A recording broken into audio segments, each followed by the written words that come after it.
Good morning, everybody. Good to see everybody today. Happy to have everyone along. We're having a pretty good morning so far. I hope that you are as well. We are here, and we have once again another Learn with Led session. So before we get to that, we are gonna say hi to all the folks that have come in. Brigsby, you get P1, sir. Very nice. Good to see a friend. Good talking with you the other day as well. Edward, good to see you in P2. Rob, good to see you in P3. Stream Elements, always good to have you here as well. Plank, good to see you, bud. I'll be in and out working around the house this weekend. All right, I understand that. Plank and Chip, good to see you, friend. Awesome to have everybody here. Start now. Thank you already for the 12 likes. Looks like it shows on my end. And yeah, that's our introduction. Octia, good to see you. So, without further delay, we shall introduce our guest today, which is Jess. You may have seen him as Jesse James in our chat a couple times here or there. Welcome, Jess. Good to have you, man. You're welcome. Why don't you go ahead and ooch your car up just a little bit further so we can see that. You got a nice livery going on there. I like that that tearaway look. It's pretty cool. Someone made it for you? Yeah.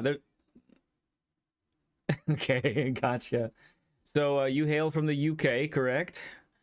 And let's see. Let's get a little backstory from you here. So you've been doing racing for quite a long time. Before GT7, before Gran Turismo and GT7, what were you getting into as far as racing goes?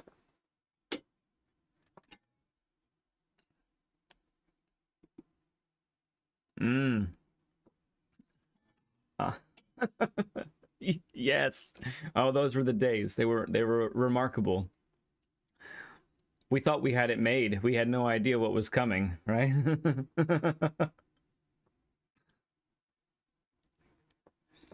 Yeah. Yeah, it was good stuff.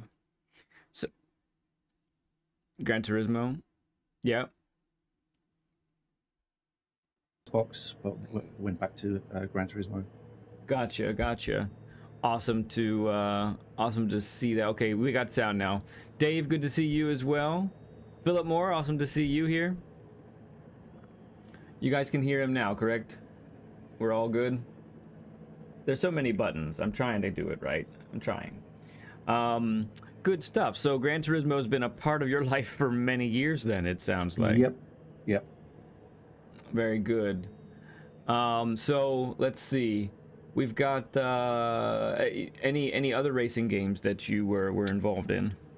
No, not really. Just played the odd, Formula One. Yeah. Just like messing about with it, not taking it seriously or. Right. Okay. Playing it for a while. So as far as like what your equipment, so you did controller for a long time, right? Oh yeah, I was on the wheel for a very long time. Sorry, on the controller, and then started playing like roughly online with like lobbies and stuff, and then just thought, you know what, I might try the wheel, and then bought the G29, thinking if it's not for me, it's not too big a purchase. Yeah. And I bought it, and then realised I can't use it because I was only playing like laying on my bed. So I'm an engineer by trade, so I knocked myself up a rig out of wood. Yeah. Yep. Just to see if it had worked for me, and put it in the front room. I thought, this is really good. So I went and bought the play seat. But I'm quite tall, and it didn't really suit my stature. Is it right? So okay. Eventually convinced the missus that it's a good idea to buy a GT Prime rig. Indeed. And, once that was all purchased, I thought, you know what, I might as well go to full hog and get the DD Pro. Okay, so you're rocking the DD Pro now. Very nice. Yeah, and then I upgraded the pedals to the V2s. Yeah. The McLaren rim.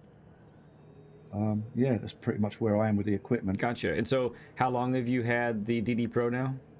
I would say 18 months, probably, okay. A little bit more or less. About a year and a half. Okay. Yeah.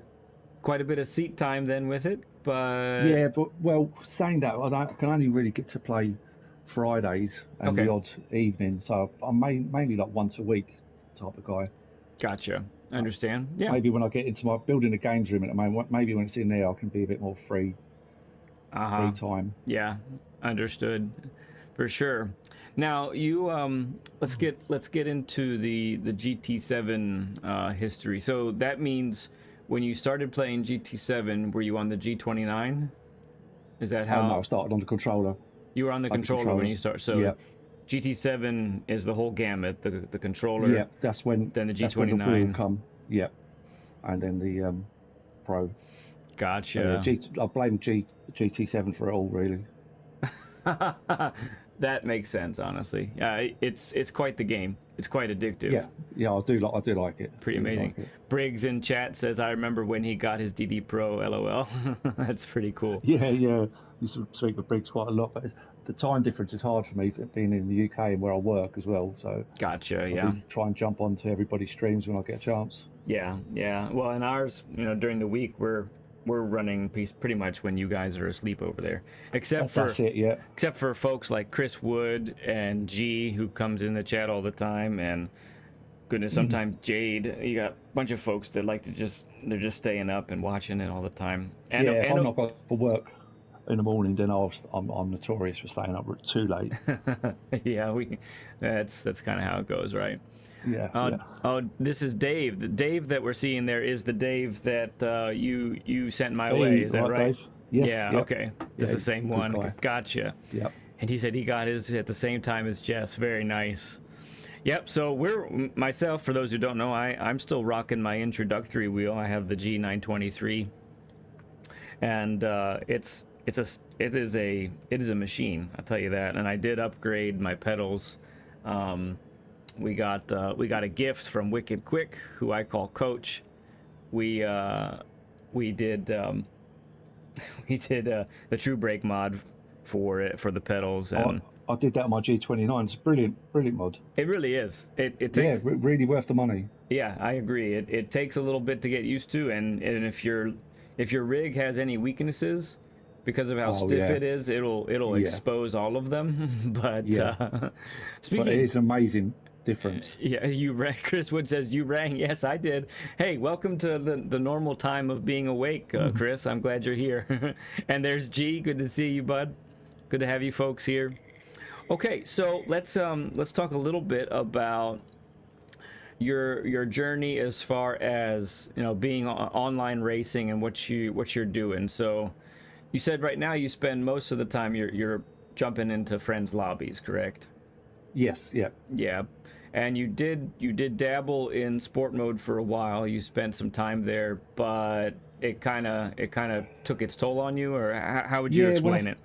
Well, when I first got the G29, I dabbled a little bit, and then I got my Pro. So I'm going to try this properly now, and I felt like I was progressing really, really good. And then I was doing it with my mate Dave at the same time. We was both like progressing through the ranks, and then I just hit this wall. Yeah. Where everything and anything would go wrong in the racing, especially like the punting and the, lobbies, B lobbies are like. Yeah. And then it just become a mind block for me, and I just couldn't face going back on there again. So what I did was I just said to myself, right, I'm just not going to do them for a while. I'm just going to concentrate on, stuff like time trials, getting golds, doing my circuit experience. Yeah. And I've now got 100% of my circuit experience. I can get golds pretty straightforward on all the time trials that we get weekly. Good. Yeah. And then I really enjoy jumping into the lobbies with people I know. It doesn't matter whether they're A plus or just B, whatever rank now, but they're racing fair. So, and I really enjoy that side action. Yeah. Good. So, but you did mention to me that you'd like to be able to jump back into the dailies at some point. That is the plan. That is the plan, because I did mention to you, I had this weird thing in my head that the best way to rank up quickly is not qualifying. Whereas my mate Dave was doing the exact opposite. He was qualifying, and then it was just stuck in my head that that's what I should do, and I just kept finding myself in trouble at the back of the grid. Right. Sometimes when I did put a quali in, I felt too much pressure. Oh yeah. Yeah. I totally feel that. That sounds very similar to what's going on that I'd imagine to pretty much everybody, really. Yeah. Some people, I think some people have a propensity. They have a little bit of skill, that just sort of natural ability that gives them a little more navigational skills when it comes to traffic.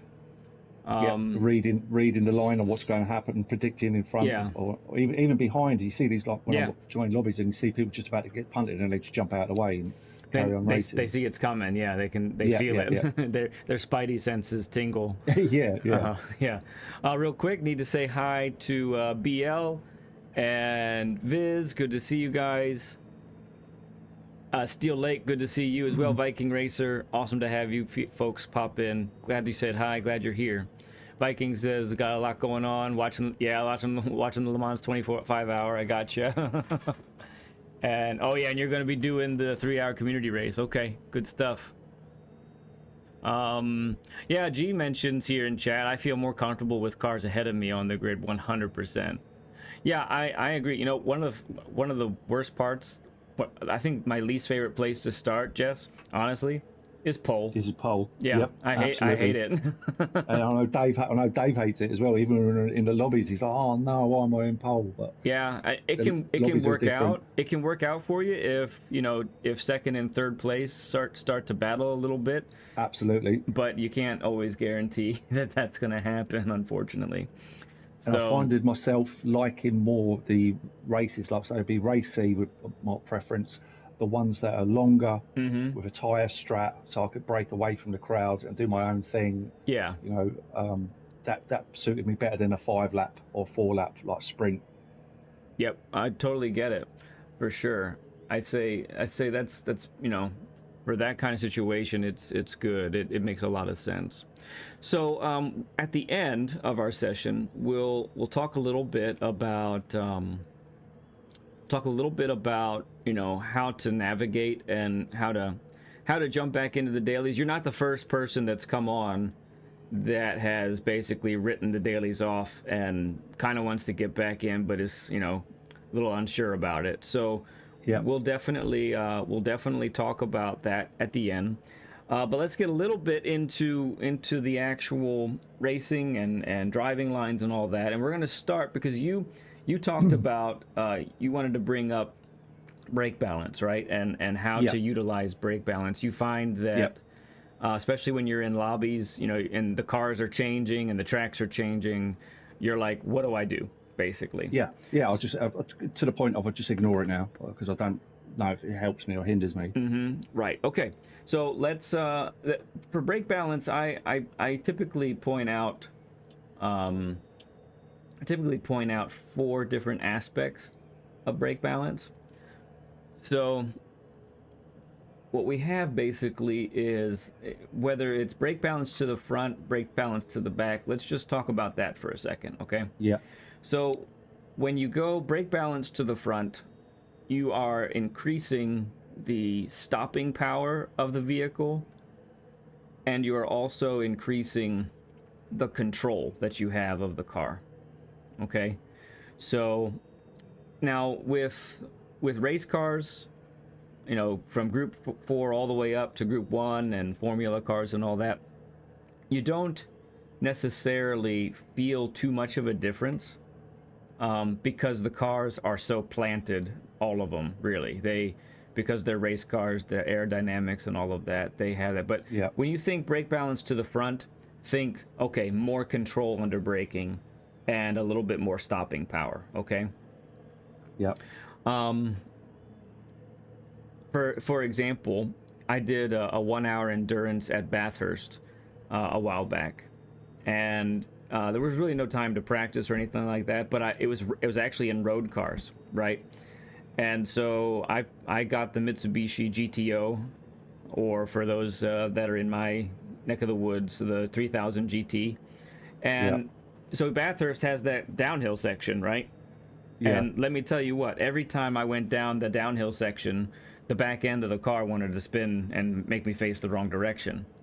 So I fitted the car with the brake balancer, and I had the brake balance all the way to the front, so that I could have more control under braking. The reason Right. that is for anybody also listening is so because if you have more brake power towards the rear of the car, the rear tires, it's more of a chance for those tires to lock up And if there's any steering that's happening while you're under braking, the back end's going to want to come out. Okay. So it's going to act more like a handbrake, that type of thing. It can act a little bit more. It's not obviously as aggressive as a handbrake, but okay. So that's brake balance to the front. Brake balance to the rear, then, as you probably see here, is it actually gets the rear of the car loose a little bit more under braking, especially under trail braking. Now, why would anyone want to do that? Well, it's actually pretty interesting. The way it works actually is that you're not trying to get the car to spin under braking. You are trying to find that perfect balance of turning and trail braking, and by having a little bit more brake power to the rear tires, you're actually getting the rear of the car to come out a little bit as you're turning. And what is that doing? That's providing rotation, right? So rotation then is allowing you to point the car where you want it to go sooner, which inevitably means you can get on the throttle sooner as well. So would that reduce understeer then? It should. It should. Yes, as long as you're trail braking properly, then it will. Yeah, it will. Okay, cool. So that's that. Now this is totally preference. Honestly, it's preference, and it's how it suits your driving style. And then on top of that, it's also, honestly, it's a little bit of skill level as well. So in my journey through this game and so forth, I was not able to do +5 to the rear for a very long time. I would see guys, especially with the Supra. I remember a few updates back when the Supra was all powerful, basically. People were driving that thing with +5 to the rear all the time, and I would try it, and I could not control the stupid thing. Yeah. So what I would do is I would back it up. I was like +2 or +3, basically. Yep. And I seemed to be able to control that and get a little bit of that rotation that you were looking for. Now I can pretty much run it. I can run almost any car +5, it seems like, and get that rotation that I'm looking for. So does that make sense? Yep. Okay. That clears up. Okay, so that's, probably for you, I would recommend doing full one way or the other so that you can get the most contrast. Yes. And see what suits you the best. Yep. Sometimes I realize you're not going to have much time, like in an individual race or an individual event, but that's an excellent way to gauge it. Let me just throw it all to the front, see what that feels like. Okay, let me throw it all to the back. Let me see what that feels like, and then maybe somewhere in the middle is where you actually feel most comfortable, or maybe you like the extreme one way or the other. Yep. Now there are two other aspects to brake balance. Viz is actually mentioning it right now. So the one is tire saving situations. So if you're in a tire wear race where you really need to preserve the tires, you can move it to the front to save the rears. You can move it to the rear to save the fronts. Right. Okay. And so it's pretty simple. It might surprise you, some cars, which tires actually wear more. I find that some of those high-powered Group 1 cars and the Formula cars, the rears actually will wear faster than the fronts. So a little bit of brake balance to the front can actually help in those situations. Yep. And then Group 3s, typically the fronts wear, but you get the Group 3s on a track like Daytona Tri-Oval, and the rears are gonna go a lot more too, actually, because of the high speeds of the oval part of the track. So it's all about seeing what the car's doing there. Lastly, and this might surprise some, but when you're in the wet, you're having a race in the rain, wet conditions, brake balance to the front is the best in that scenario. Okay. Because think about it, if my rear wheels lock up while I'm under braking, well, that means the back end's going to really come out, and when it's wet conditions, it's going to happen even easier, right? Yep. So make the front tires do the bulk of the work for braking, you still need to be gentle, okay? Like, you can't. I don't want anyone in chat or you to get the impression that, well, I put it to the front, I can just race like I would. No. You're still driving in the wet. You still need to be careful. You still need to find the right lines on the track. But that's basically that's to give you at least a little bit of an advantage under braking, so that you're not killing yourself, basically. Yeah. And that's it. That's the 4 basic points of brake balance. That Cool. I'll keep that in mind, and I'll experiment with that. Yeah, for sure. And you may even want to experiment a little bit with that here. So, you know, for me in this scenario, I would be +5 for this track. But that's, you know, that's something that you can maybe fiddle with. I wanted to get this conversation in the beginning this time, so that you can actually experiment a little bit even today, while we do these things. Well, I had a feel for it this morning. Okay. So I'll take your advice. Let's try it on +5. Yeah. Okay. So our tires are ice cold right now. So let's take some warm up laps, and you go ahead and take the lead, and you basically show me, you know, the lines that you're trying to accomplish. If there's any turn that you've noticed, this is tripping me up. You tell me, you know, different things basically that you've experienced while practicing. Yeah, ice cold.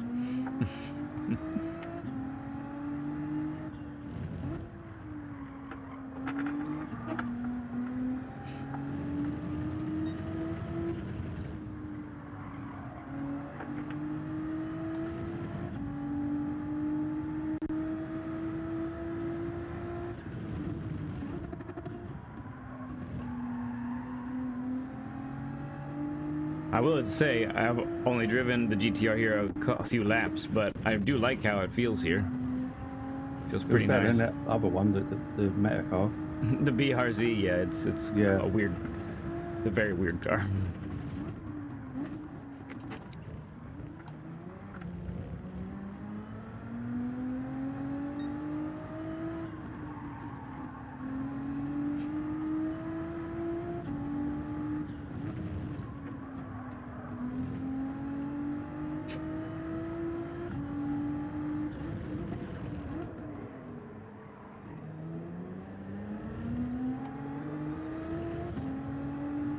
Okay, we're getting closer. We're in the 40s now. Maybe one more lap and they'll be up to temp.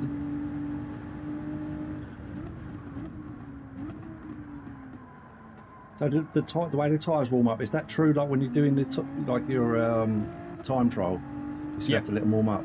Yes, they still are warming up. There's no tire wear in that practice session, but the tire temps will change. So typically, I mean, it depends a little bit on the conditions, but typically the tires will start in the 60s or maybe at 70 degrees, and then as you go around the lap, those temps will increase. Oops.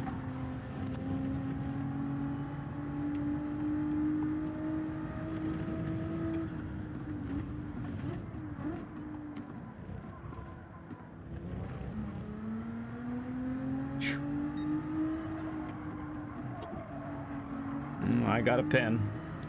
I did as well. That corkscrew got me.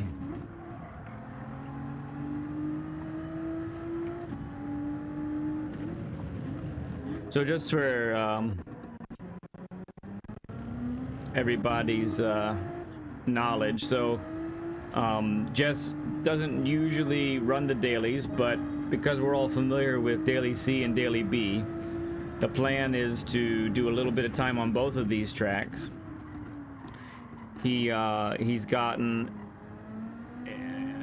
times that are about half second off of my time in just 30 minutes. So to me, that's telling me that Jess is a pretty quick dude naturally. So we're gonna see what we can see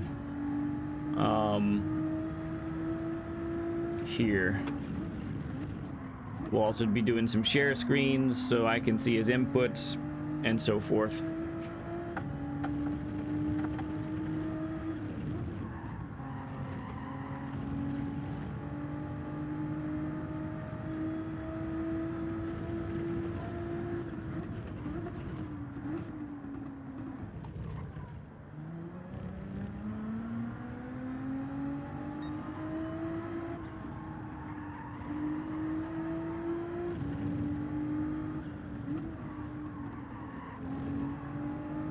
Okay.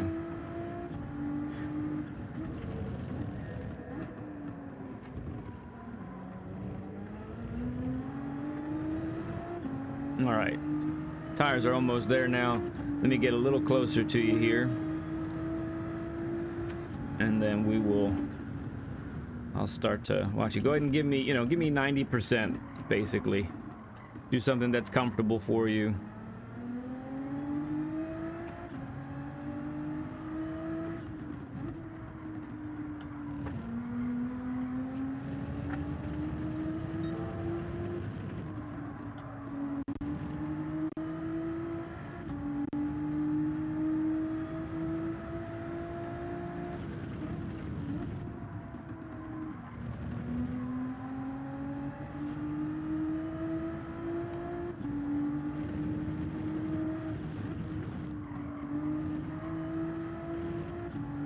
Very nice.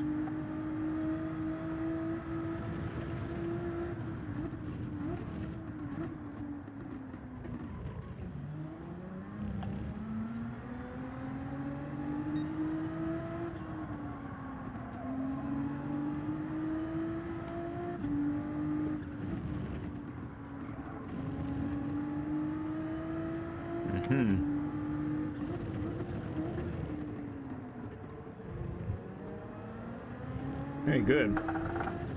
Okay. Let's go again. All right.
Okay.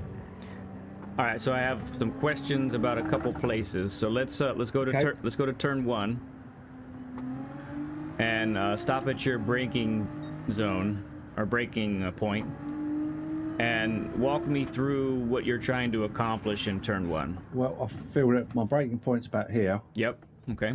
and then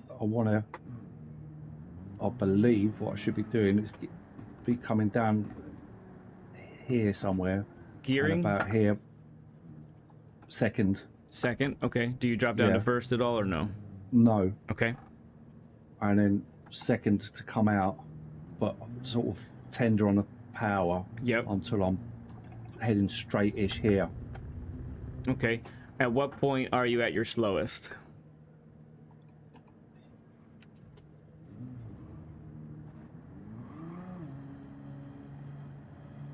Probably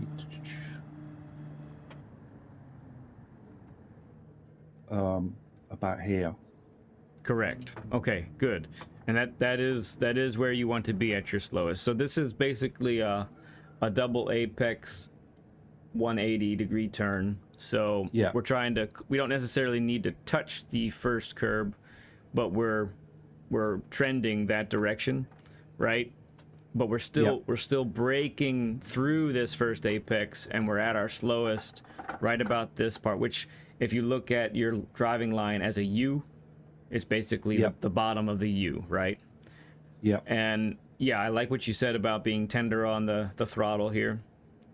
I find sometimes I'm a little bit still where you are now, but I'm still throttling a little bit when I know I should be off the power until I'm ready to point.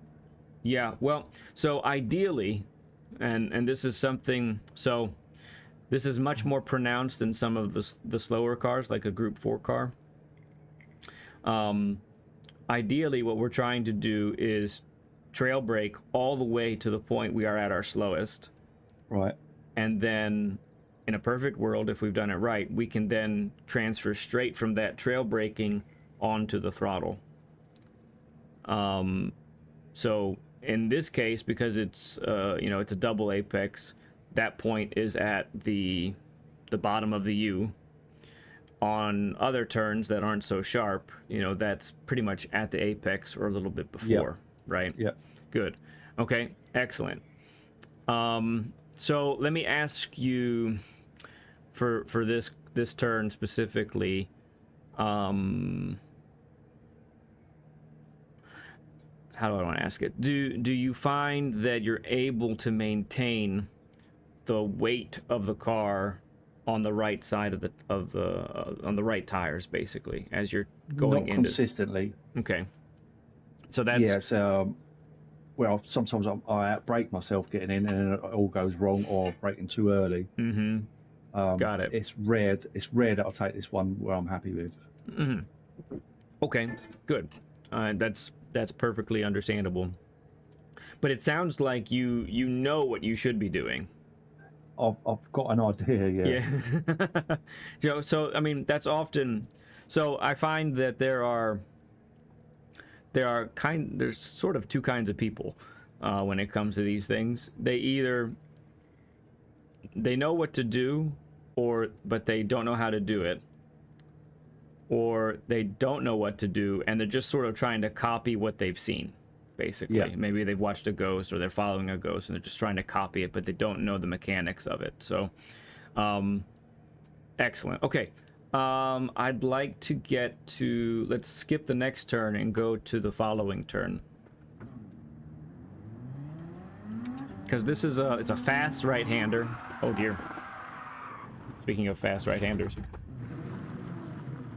I just decided to go off the track there. Yeah, it's a fast right-hander. It requires minimal braking, so I'm curious as to what your approach is for that one. Right, so keeping it as straight as I can here. If I'm in fourth, I will drop it down to third. I like it. About here. And it'll be a bit of trail braking. And then as I get to about here, if everything's okay, I will be flat on the throttle.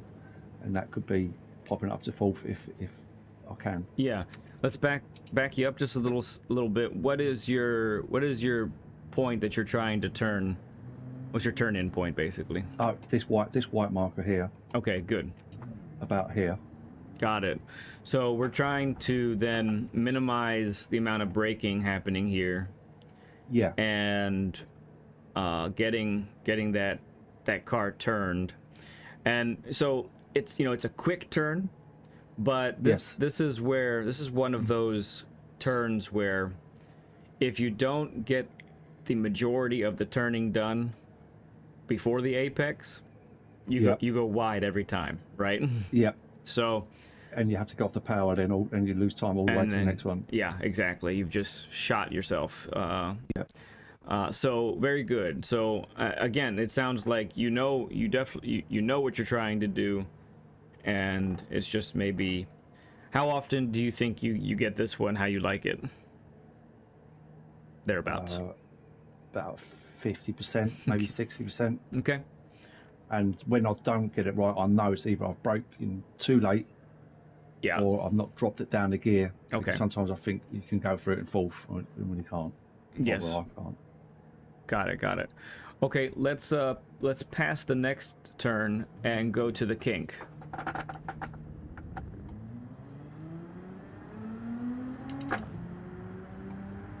tires are cooling off again.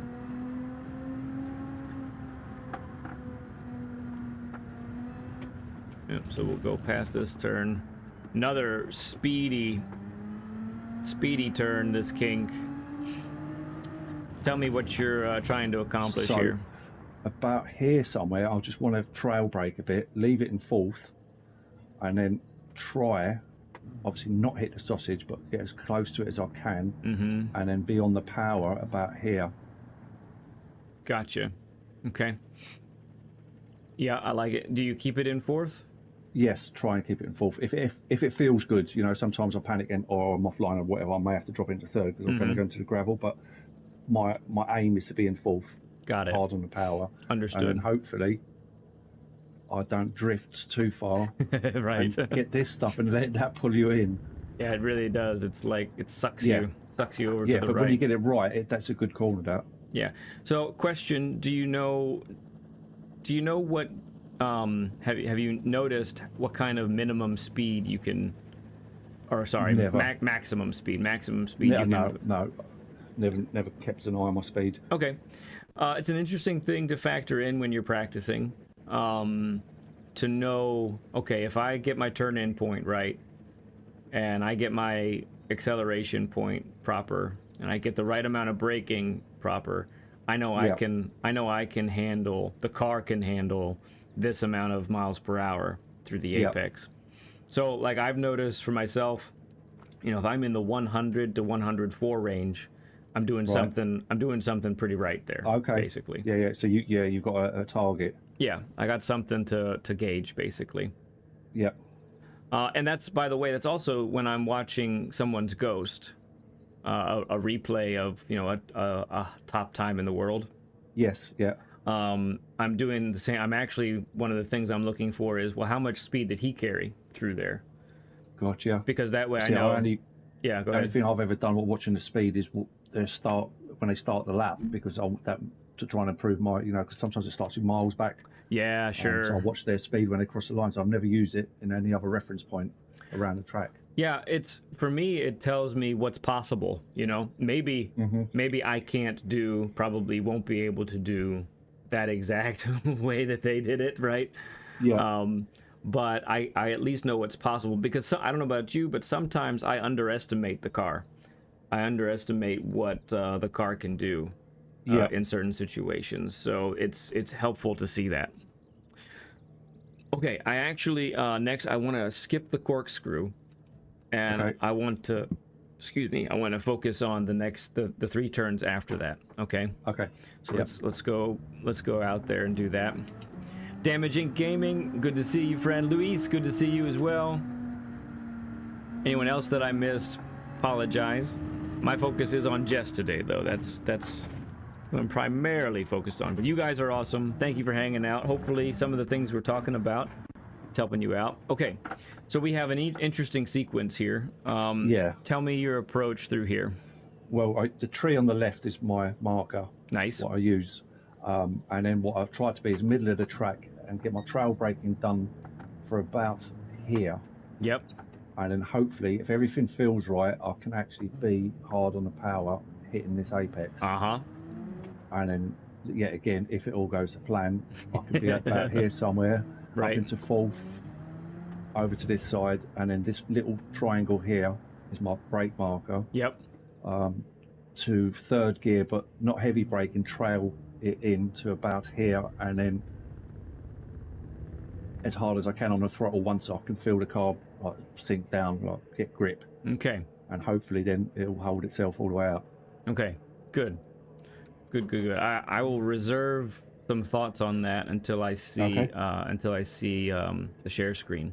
Let's talk about this hairpin then.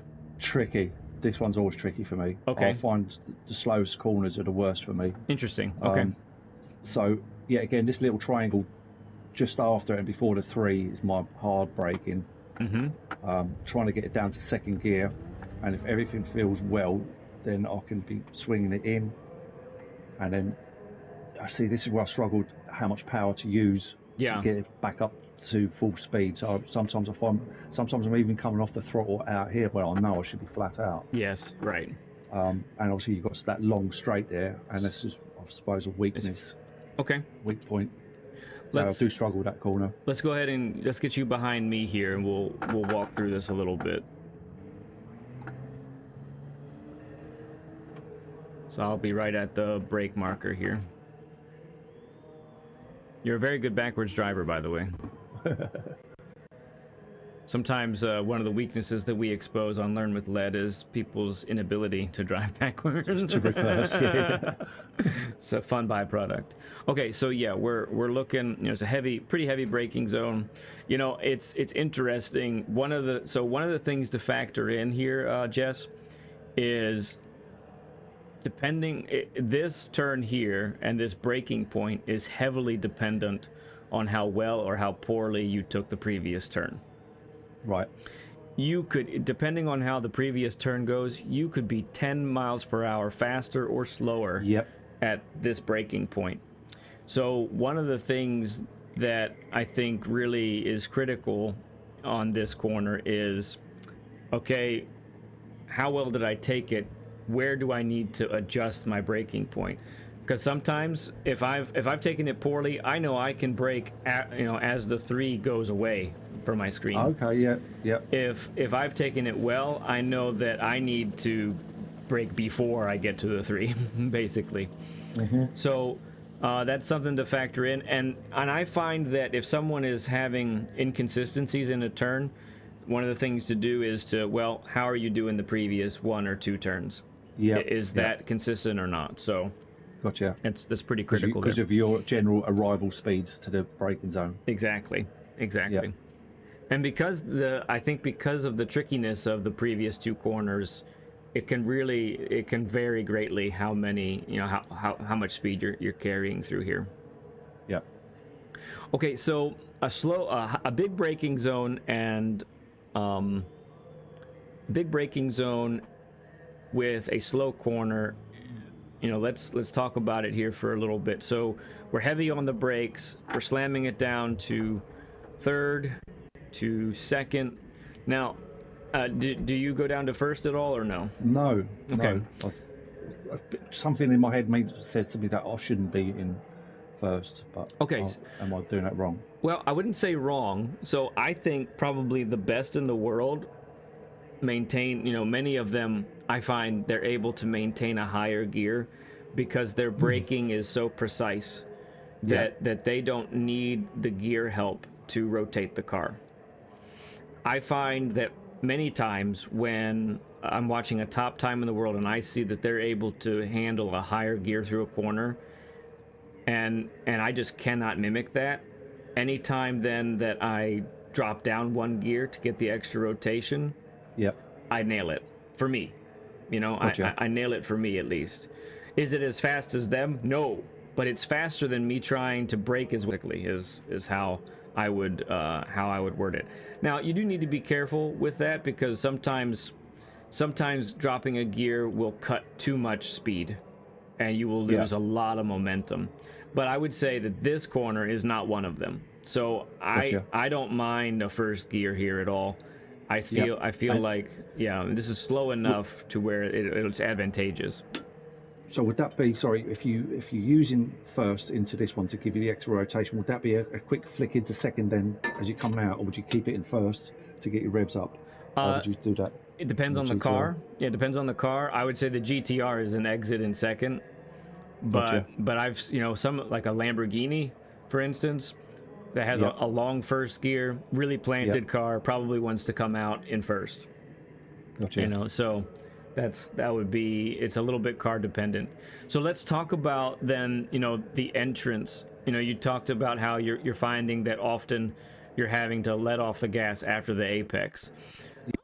So to me, that has everything to do with your entrance and how well you've gotten the car to point where you want it to go. Yeah. So I watched your line when you demonstrated slow motion here. It's correct. Yeah. But my guess is that in this area right here where I am, you're probably not getting as much rotation as you really need to. So often, not every time, but often, depending on the speed, the turn-in point is a great spot to actually downshift at the same time. This car, I can't remember, this car might be downshift to first, maybe a little bit midway through this part of the turn. You know, when you're using gearing for rotation, when you do that is pretty critical. So you don't want to bounce against the limiter, because that's gonna send you out of control. You really need to find where you're getting that high rev range without bouncing off the limiter, and then you know, you hear that whine of the engine going down, and it just sucks you into the apex. You know, that's the best feeling in the world, is when it just gets you tight to that apex and you can nail it. So you get that rotation from first here, so that the angle of your car is like this. Yeah. Right? Instead of, you stay right there, but instead of the angle of your car being like this. Even this little difference right here is huge when you're trying to make that transition from braking to throttle. So that's what I would say about that. Any questions or thoughts there? No. Okay. I'm gonna go ahead and lead for a bit. We're gonna go like 50% speed or so. Tires are cold. I'm just gonna walk. We're not gonna stop on each turn, but I'm just gonna walk through what I'm doing through each one real quick. Yep. All right, so braking just before this 3 at the line, getting a nice wide entrance, gearing down to second, almost clipping down to first, get the extra rotation on the throttle here, and we boot it out of the corner like that. Getting over to the left towards that 2 board, turning there, braking at the same time, getting maybe a little bit of second to get rotation out in 3rd gear. Out we go. Using about 50% braking in between the 1 and 2 to get that car over to the right. We want to be on the throttle before we hit that apex and be able to make the corner, so that requires a nice wide entrance. Braking at the 2.5 imaginary board down to 2nd gear for extra rotation, so that I'm gonna park it here for a moment, so that we get this line right here. Now, we didn't talk about this corner yet, so I'll spend just a second on it. We're trying to have the car basically be parallel to the curbing on the left. To me, when I've done that, I know that I've got the right line. Yep. If I'm at all unparallel with it, you know, one way or the other, it means I've screwed it up somehow, you know. Yep. Okay, and we should be able to exit in 3rd and make the corner. Little dab of the brakes in between the 1 and 2, get the car to turn, get that compression. And I like to combine the compression of that dip with throttle input, and that seems to make the car stick really well. Braking at the Marshall or the truck at the right, trying to be a straight line as much as possible. We'll take a park here for a moment.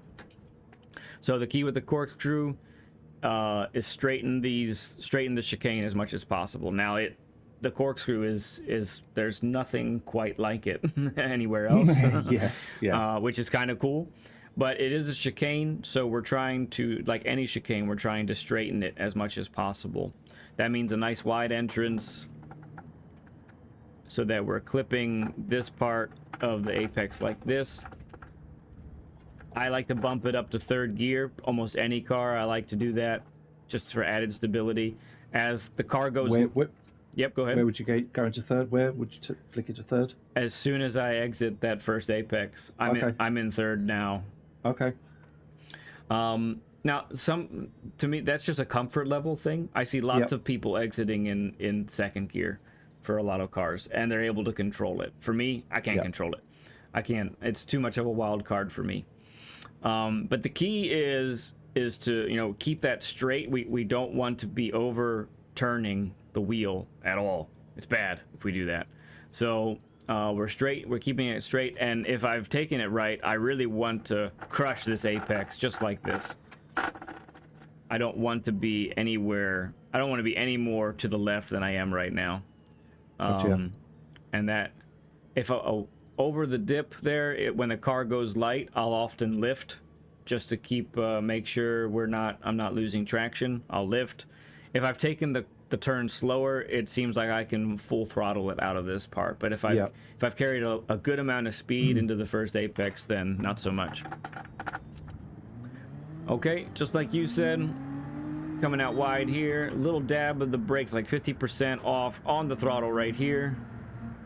Get it nice and wide, bring the car back over, straighten it at the 2, braking it after the 2, getting the car to tuck in, and then out we go. Braking at the 3 board, straight in a straight line, getting the car to turn on the throttle at the apex, make the corner. Okay. At this point, I'd like to go ahead and do a share screen. Yep. What I'm seeing is you have your lines down. I think that's why you can get a fast time in 30 minutes of practice. So okay. What I need to see now is your inputs to see how we're looking on all of those inputs, to see if there's like just a little tendencies here and there, to see what might be a little different. Okay. If you want to back out and come back in so that your tires are up to temp, let's go ahead and do that, because yeah, we're in the 50s.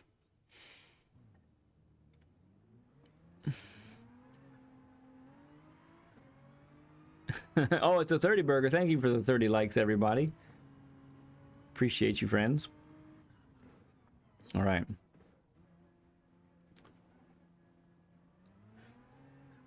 So, no need to overdrive at this point. Just give me what's comfortable for you, okay?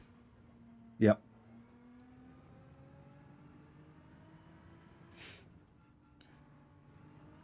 Oh.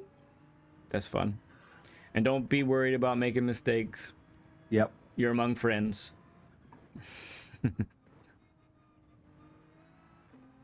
Okay, I like it.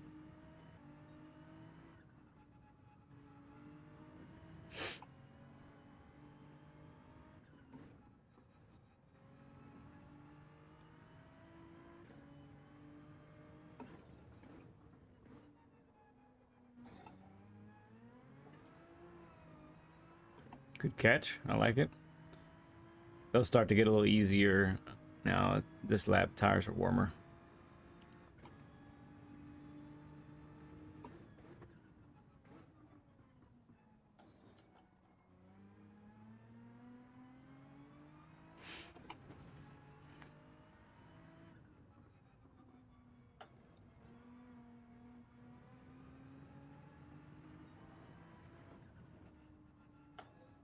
Wide. Yep. Good morning, MF Wesley. Good to see you, friend.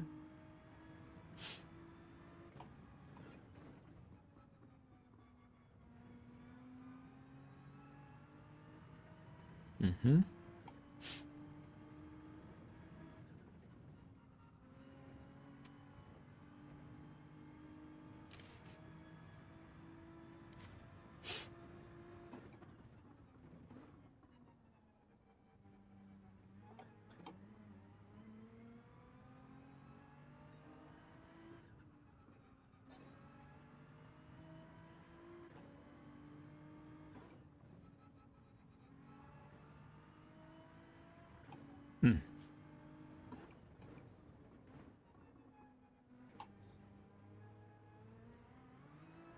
Okay.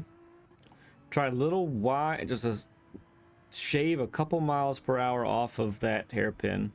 Try a slightly wider entrance next time. You'll be able to get on the throttle a little cleaner, I think.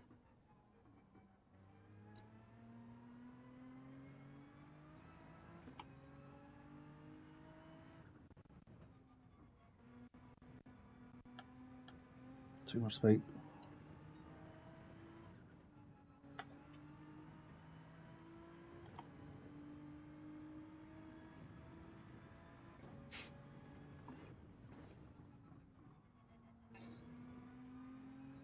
You got that turn on lock. It's beautiful.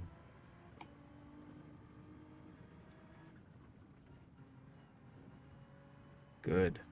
And the kink looks really comfy for you too. Yeah.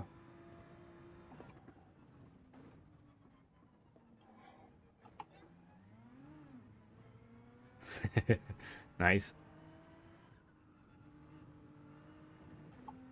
Pen. Yeah, no biggie.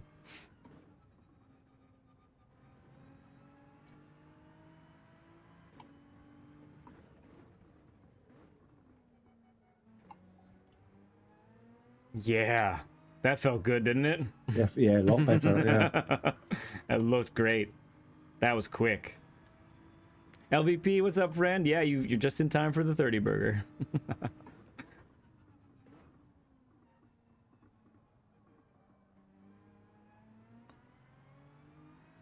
Okay.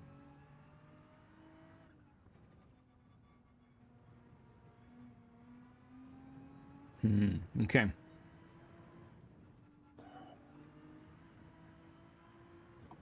Good, good, good.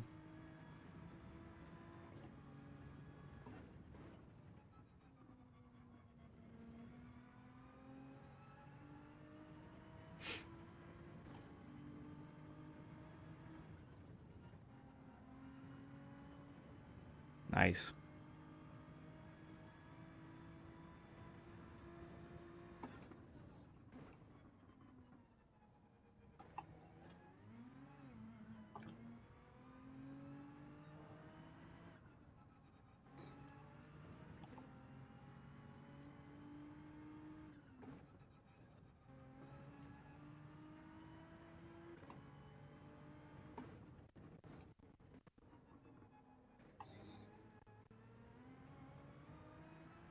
Mm.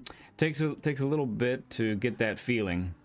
Yeah. Yeah. You know, you're trying a slightly different line, slightly different braking, slightly different gearing, and for one corner, so it's not necessarily very easily repeatable. That's your best turn one so far. Ah. Okay, yeah, that one's gotten you a couple times now.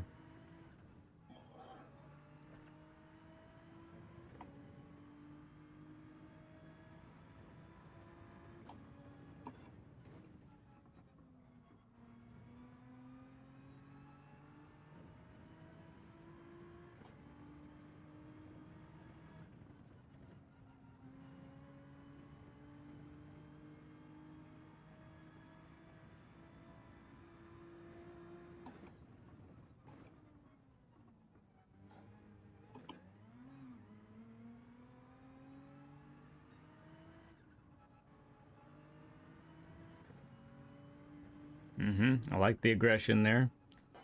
Good.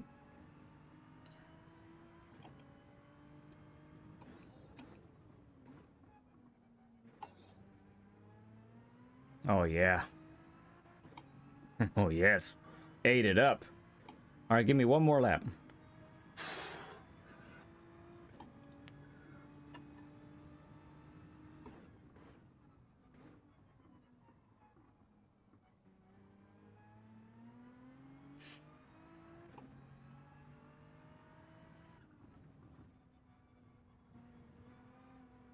That one every time.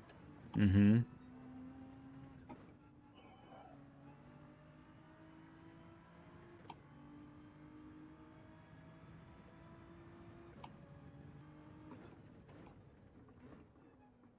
Mm-hmm. Okay. Go ahead and take a breather there. Nicely done. There was tension, I could tell. Very good. That was fast. That last lap was well quick. It was, yeah. Yes, it was. Go ahead and just coast to turn two since we had some trouble there. Yeah, seems to every time. Yep. We're going So in too quick, do you think? there's a little bit of that. So I think your turn in kept being a little bit too early. Your braking spot was good, so we should be turning. I think if I remember right, we should be turning kind of as that curbing, goes to white to a point. Okay, Kind of going with that. gotcha. Yep. Um, you were doing it in third the whole way, and I think that's totally viable. Um, I feel like you may benefit from a little dab of second gear Yeah. and then going back up to third for exit. Okay. That might get you a little more consistent results there. So let me give you a couple of observations as well while you're parked here. So one of the reasons you're having difficulty sometimes with turn one, as far as like sometimes going too wide, Yeah.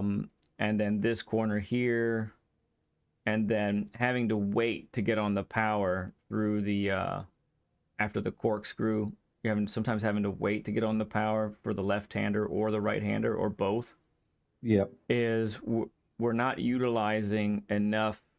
Um, we are stop. Sorry, we are not trail braking enough in certain scenarios. So there's a lot of time to be gained in that, let's say 20% braking power or under. Yep. And there are times where you're letting the car coast when you probably should actually have that minimal amount of braking instead, which would Okay. get the car turned sooner, which would mean you can get on the throttle sooner. So that's the main observation I took away from that. Now, what's interesting is gearing down in places where perhaps you're not, that can compensate for some of that lack of braking in the 20% or under range. Right. So that's kind of what I would point out there. Other than that, I mean, there's nothing else that's super glaring. I think any other mistakes, they're minimal, and that's not what you want to do. Yeah. So it's the trail braking then, isn't it? Yeah, I think So I so. should be trail braking more. Longer, I think, is probably Longer. the right word. Yeah, Gotcha. you start well, you start very well, and it's when you get to that 50% range where, not every time, but multiple times I saw where it's then a very fast drop off or a fast lift off the brakes. Gotcha. So that would be something to monitor. Do you feel like right now, how does 25% braking feel to you? Do you feel that in the brake pedal? Oh yeah, I'll do that practice Yeah. since I'm a G29. I get to 100, come off, get to 70, come off, get to 20, Yeah. hold it there. But Okay. tend to forget when I'm driving, though, if that makes sense. Gotcha. Yeah. No, totally. There's there's so much, right? Yeah. So yeah, it's funny, but it's not something that you can really think about while you're racing, especially when you're Hmm. racing, nor is it something you can necessarily think about while you're time trialing. You don't really necessarily have time to look at the gauge there until Yeah. Yeah. so it really is a feel when it comes to that. So let's try go ahead and restart. Um, get your tires back up to temp. We'll spend like maybe 3 laps. Get your one out Okay. lap and then 2 hot laps, and let's just Yep. see if we can feel some of that. Okay. Okay.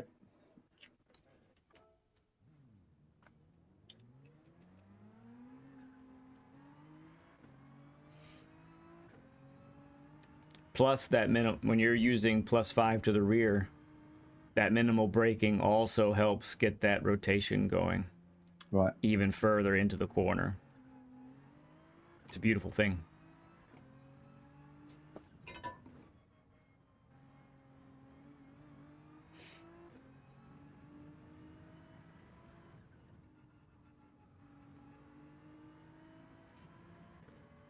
And I guess when we get to turn 2, we'll spend a little extra attention on that one as well, just to see if we can get that going wide out of the system here.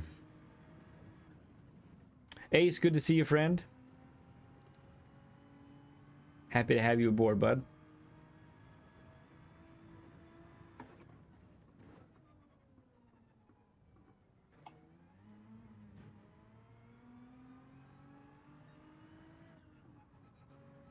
No biggie.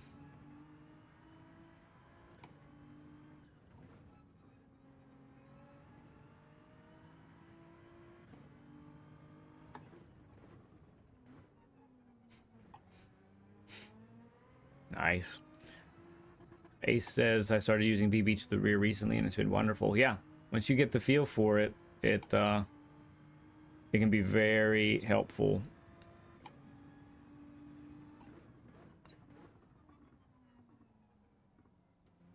Good. Better? That was much more braking, slight braking, throttle, bam. Yeah, I didn't go second.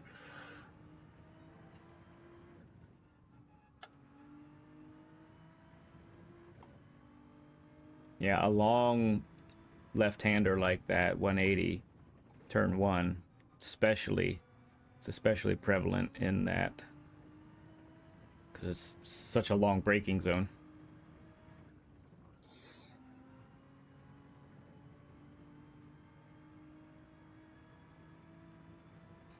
BL says, go Jess!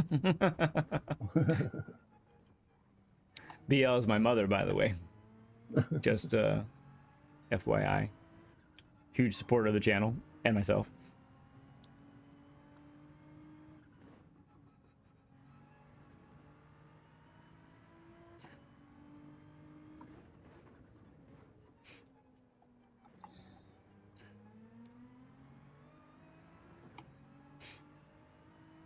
Okay, see how this goes. Let's get some of that.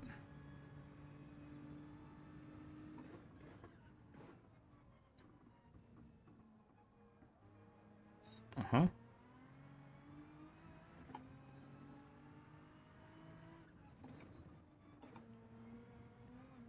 Ooh, that was good. You clipped that sausage, but Yep. that looked nice and tighter, and I think you were going to make it.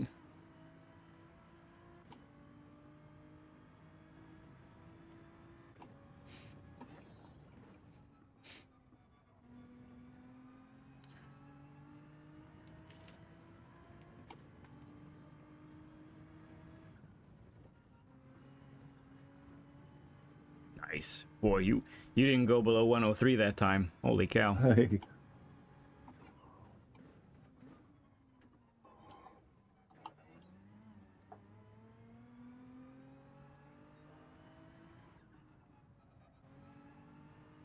Mm-hmm. Mm-hmm. Like it. You were in like 15% range there.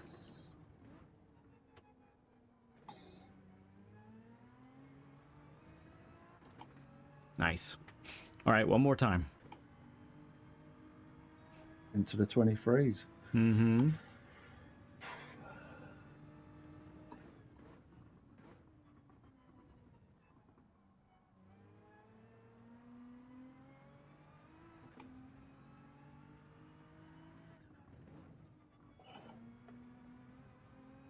Oh, look at that. Oh, Hey. just but man, that was quite the entrance. I could feel the difference already, and I know what I wanted to achieve.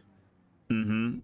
The car you dropped down to second. You had that minimal braking we were talking about, and the car dove. It Yeah, dove to the apex. and I'm braking longer as well. It's weird because I'm braking longer and going quicker. Right. But it's because it's tightening you to the apex, tightening you to the inside of the corner. And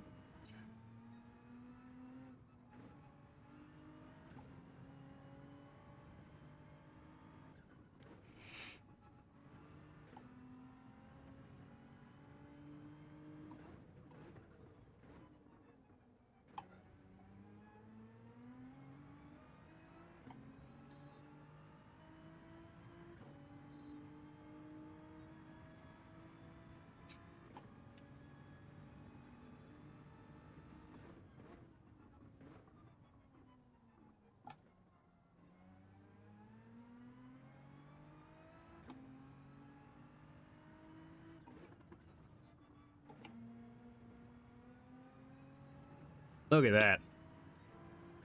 If you want to finish the lap, go ahead. You're purple. No, I'm all right. Okay. Yeah. Okay, go ahead and stop the share screen. Very cool. All right, good stuff. So let's just remember a couple of takeaways from that, right? So Yep. so we've got emphasis on the minimal braking zone, so 25, 20% and Yep. lower, to get us the rest of the way to the apex, especially on a longer corner. And then, true, sometimes going down a gear will stifle some of the speed, but because of the extra rotation it brings, that Yeah, it was also, getting me into the apex, wasn't it? yeah, it's helping you tighten to the apex. Yeah, Yep. exactly. Yep. So, which if you do that, that means also on the throttle sooner. Mm-hmm. And that's how you gain tenths in a corner, right? So those are the Yep. two main takeaways for there. Let's go ahead and transition to the other race, the other track rather. So let me make those changes here. Yeah, it's all about finding. Oh, there it is. Dragon Trail is close. All right, we want Gardens standard direction, and we want Group 4 cars. And we'll be using the Genesis G70, right? That was the only car you tried, right? Yep. Okay.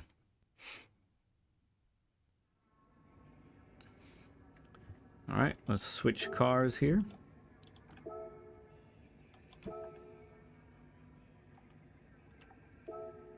What tires is it? Is it hards? Oops.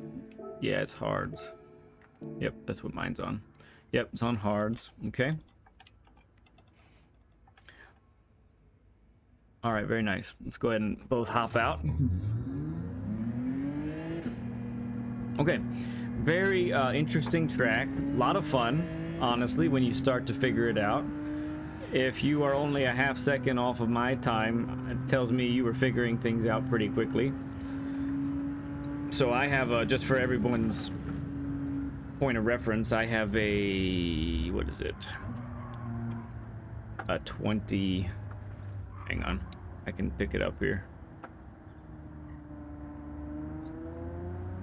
39.4 here. And our friend Jess has a 39.9. So a little bit of a different animal. We have, Group 4 cars, not as much power, but we also have four-wheel drive, which is an interesting dynamic.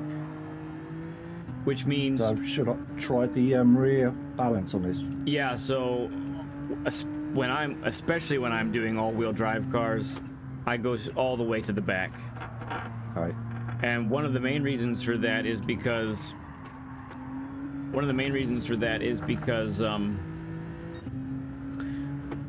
all-wheel drives are much more point and go.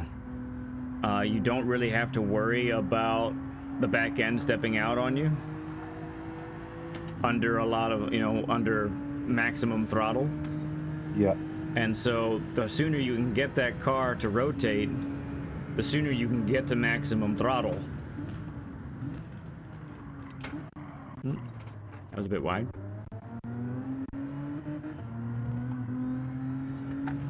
Okay.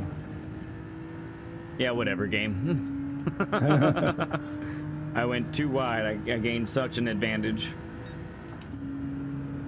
So let's talk about this track a little bit. It's an interesting track. There are many sections where you need to sacrifice speed on exit to set yourself up for the next turn. So let's get to one of those coming up, this S section right here. S is after this hairpin. So we'll just talk about a few things here before we have you take the lead.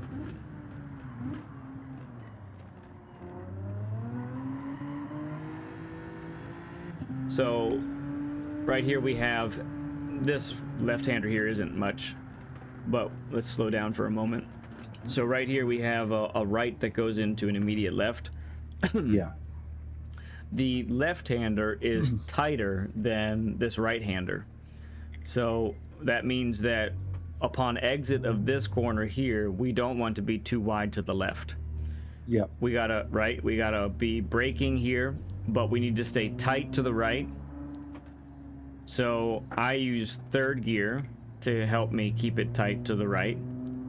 I really don't want to be too much wider than what I am right now, so that I'll dab the brakes again, get the car to turn, be on the throttle by this point right here, Right. and make the corner. Let's talk about the trickiest section of the whole thing. So we'll stop here at the braking point. Okay. So one of the reasons why this can be so confounding is that we have like 4 apexes to deal with.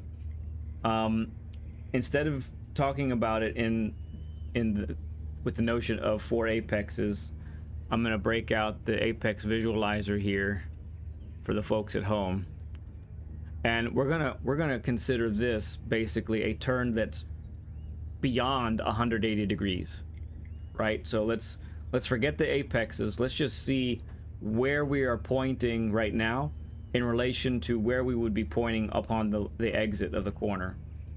Right? And you're seeing we're well beyond 180 degrees. So when you have a turn that's 180 degrees and beyond, typically that's going to be a double apex almost all the time, maybe with a few exceptions. So I'll just you will be able to see this, but by delay, I think, Jess. But I do want to show all the folks at home in case they didn't see this before. Just got to bring it up. There we go. So this is how I would say that this turn needs to be taken. We have a big braking zone that we want that braking to continue through the first apex, which we'll say is like right here, and then the second apex, which we'll say is right here. And then we want the key for this, when I'm looking at this, is where do we want to be at our slowest, so that when we get on the throttle, we can stay on the throttle and not have to lift, right? So just like the U, if we're talking about a U shape, we need to be at our slowest at the bottom of the U. So that would be in this vicinity right here, which on the actual track is probably in between the second and third apex. Because it opens a little bit after these 2 first apexes, you could probably be on the throttle a little bit closer to that second apex. So let's look at that in the actual track here. So we're braking through this apex right here, and because of what the car can handle, this is where feathering takes place, but we're still decreasing speed. And we could be as wide as this if we want, but we want to be on the throttle by now, so that we can take it all the way out here. And if I've carried enough speed through there, I'll actually exit completely in fourth. How does that compare to your approach for that corner, Jess? Oh, well, from what I've seen of it, Tisney says, right, hit the first, miss the second, hit. Yeah. Right, and missing the second is basically that's where you're headed towards that slowest part of the corner, where you want to be at your slowest, yeah. And then keep it tight to the right for the next 2 apexes if you can. A lot of speed there, a lot of time there. I find that a typical typically, when we see an apex, we're thinking, oh, gotta slow down. And so we end up, a common mistake for a corner like that is slowing down too much at that first apex. That's what we want to avoid, right? Yep. So there's that. This turn right here is a U shape. We're basically doing the same thing. We're breaking through this apex here, being at our slowest at this point, and then back on the throttle Okay, so let's go ahead and have you take the lead. Oh, actually, no. Hang on. I wanna deal with the chicane. We haven't dealt with the chicane yet.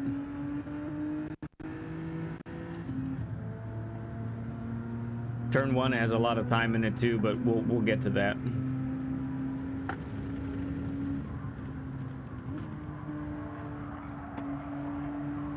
Okay, so we're coming up to the braking point. I'm going to stop at the 100. So we're braking at the 100, coming down the gears. Third gear seems to be the right thing. We're turning in, and really want to. So this is. I'm going to stop here for a moment. So this is again where we're talking about sacrificing speed on exit to prepare for the rest of the turns.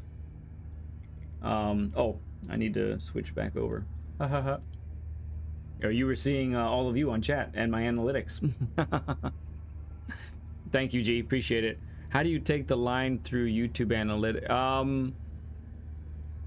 Oh, that's funny.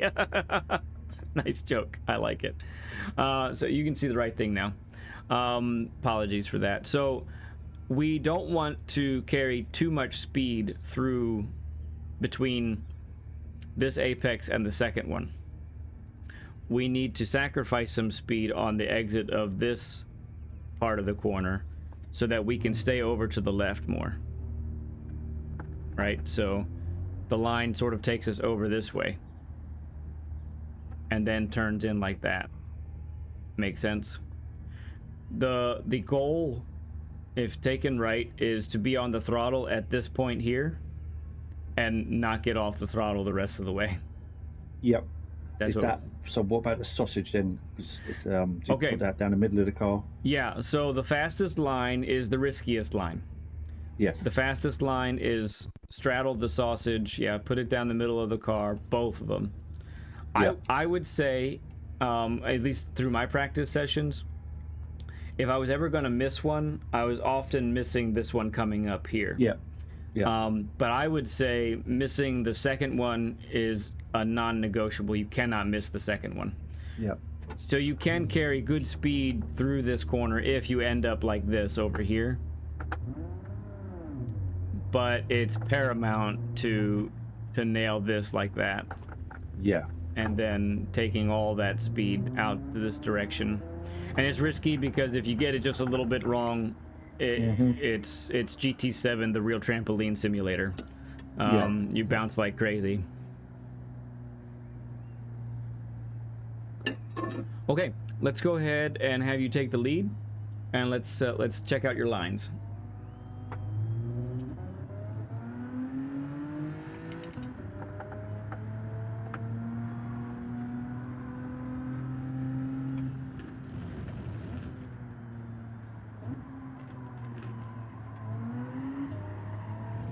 Tires are a bit cold, so. Stupidipitous. Yeah, it's an unfortunate way to say it, isn't it? Good to see you, friend.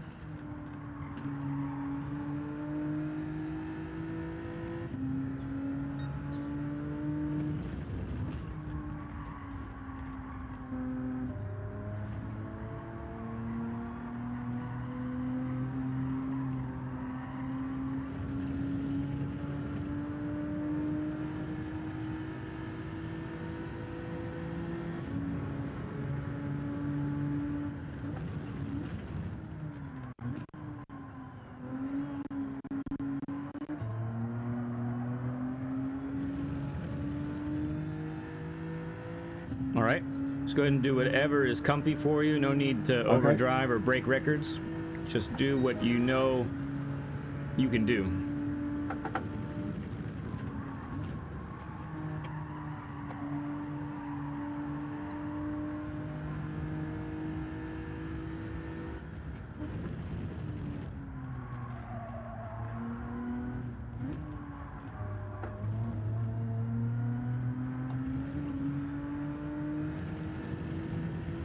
Oh, both of us.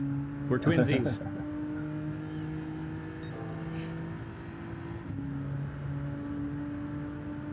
Yeah, man. You got it, bud.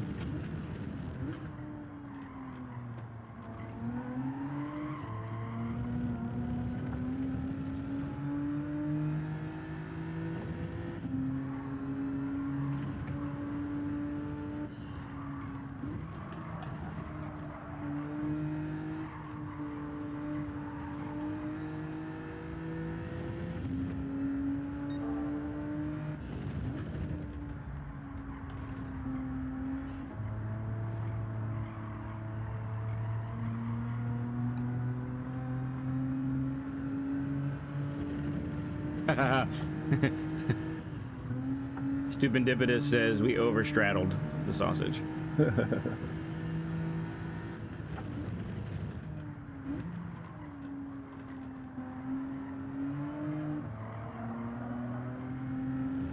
Hey there, Phil Ness. Good to see you, friend. Appreciate you, bud.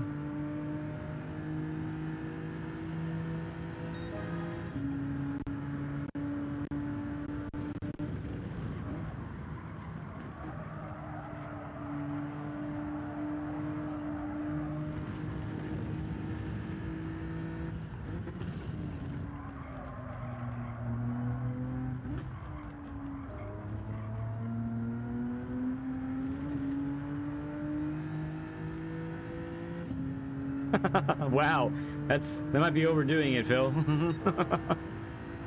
That's crazy.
Okay, go a couple more times around, I think.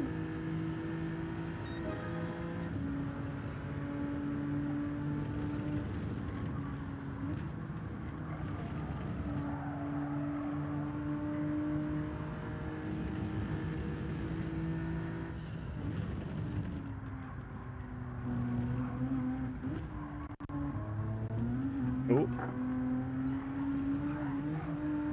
Ooh, a 1 second pen for that one. Wow.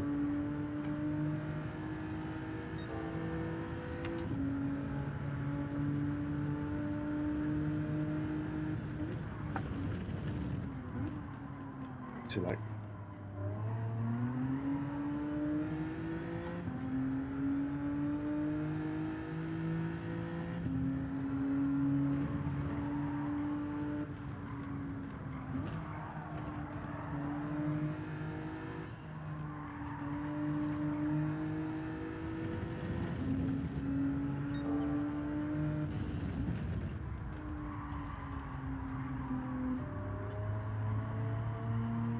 All right, if you wouldn't mind waiting for my sorry self here.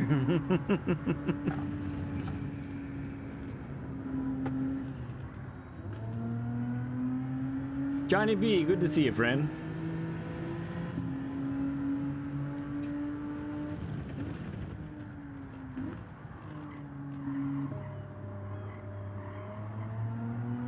Okay. Go ahead and try and push it a little bit here. Okay.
Okay, good.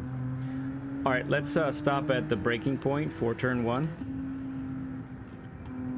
So I've noticed a couple of tendencies in a couple spots. Yep. This is one of them.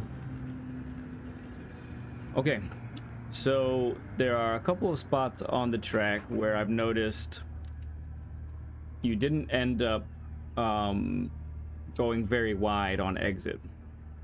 Hey Rob, Okay. good to see you, friend. So turn 1 is one of them.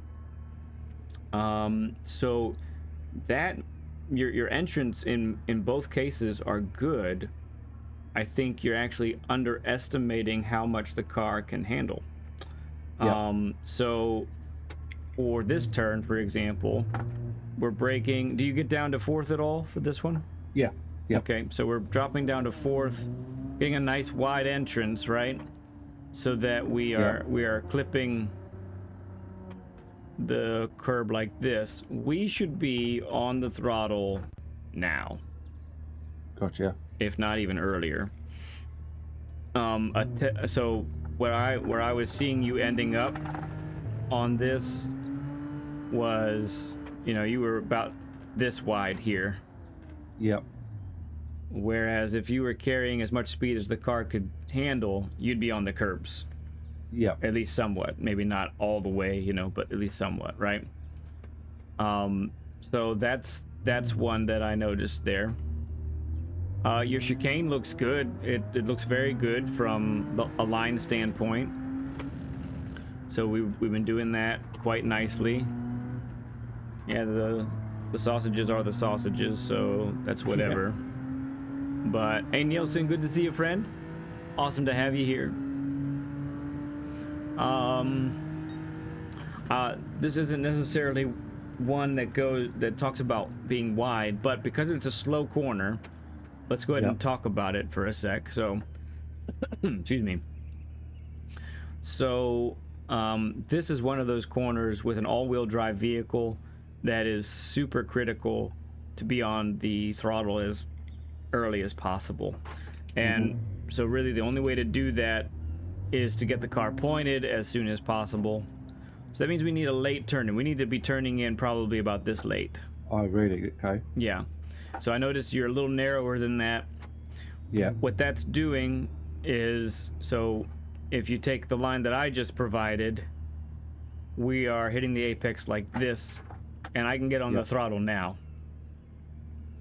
Right? Your line, I'll just back up a tad here. Your line is taking you a little more like this angle. This might be a little extreme, but it's more like this. Yep. And so you're hitting the apex, but you can't really get on the throttle until you get the car turned, which is like around here. Yep. So that's like a full car length later. Okay. You went wide. You were going wide here all the time, which is fine, but that's because your car is, pointed this way. Yeah. So that's what's happening there. So try a wider line for the hairpin. Yep. I think that'll go well. The other one that you weren't carrying as much speed through is the left-hander after this one. So your entrance to this one's great. I love your line through here, taking you just about here.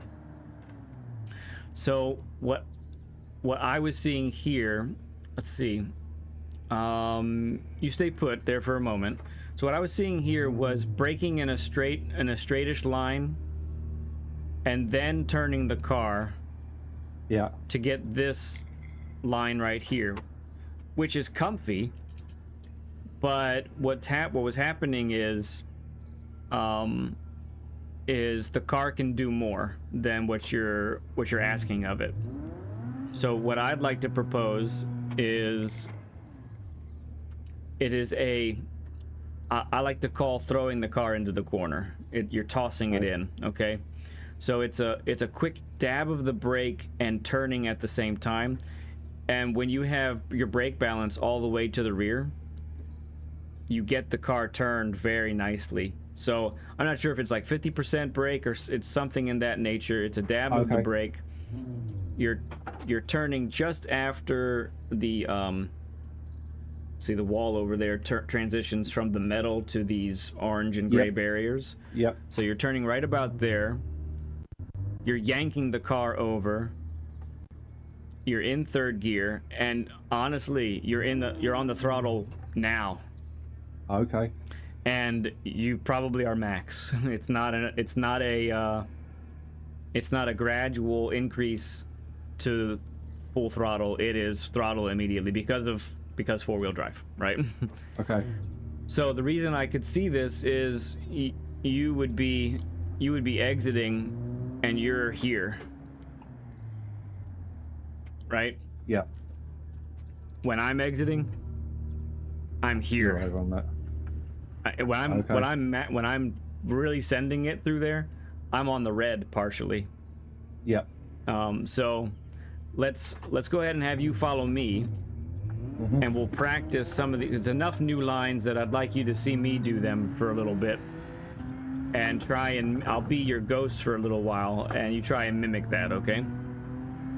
Yep.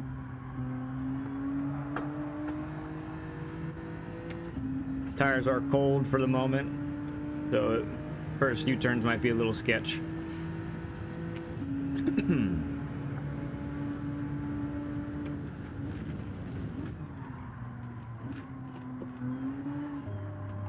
You coming out of here in third or second? Depends on how well I take it. If I'm too slow, it'll be second. If I'm quick through there, I'll exit in third, or maybe a short shift to third, depending.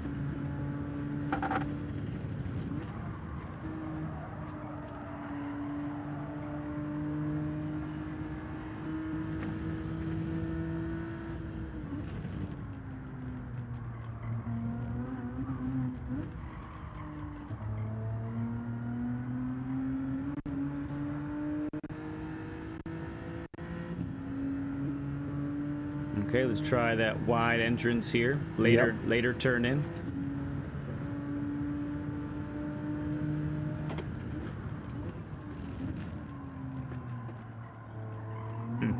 I actually cut it too much.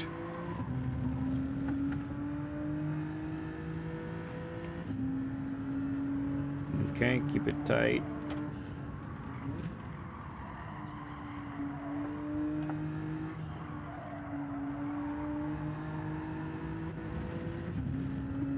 I like where you ended up. Oh, missed that first one.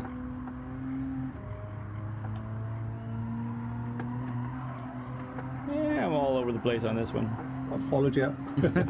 Sorry, I led you astray. That's great. All right, let's try that again.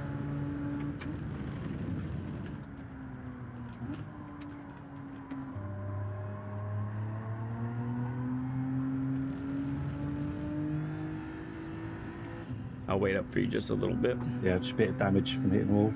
Oh, okay.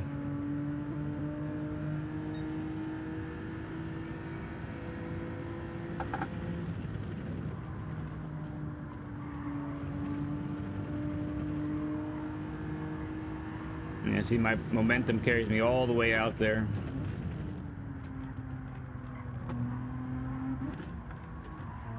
Ah. Stinking sausages.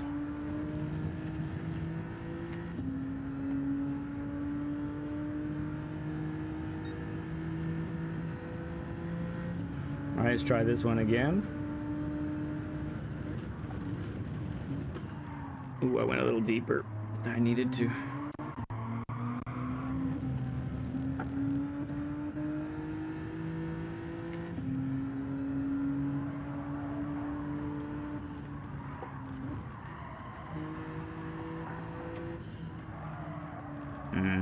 I didn't get the flick that I wanted that time.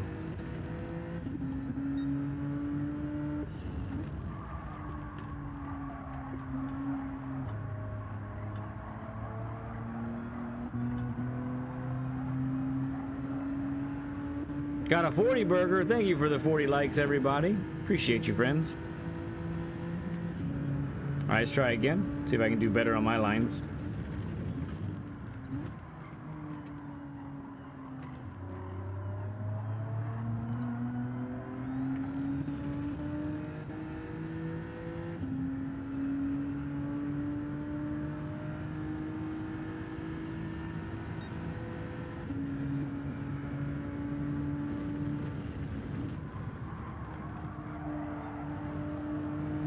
That felt good. It's gonna take me way wide, but Yep. it's right.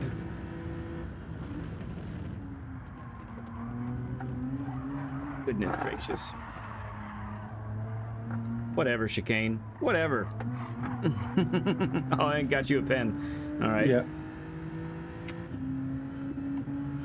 All right, let's try get some speed into this part.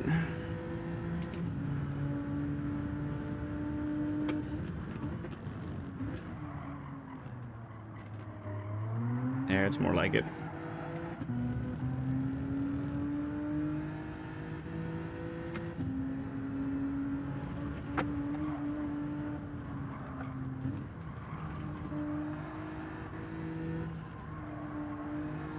There it is. That's what I wanted.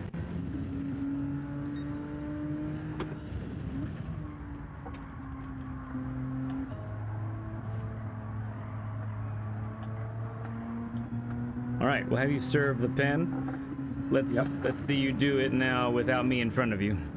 Okay.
Nice turn. How'd that feel? Yeah.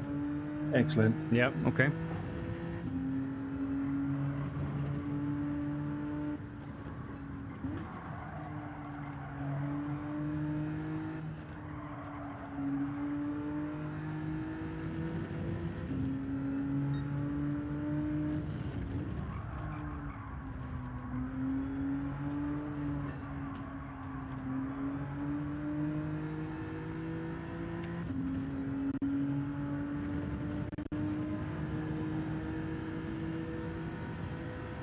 Okay.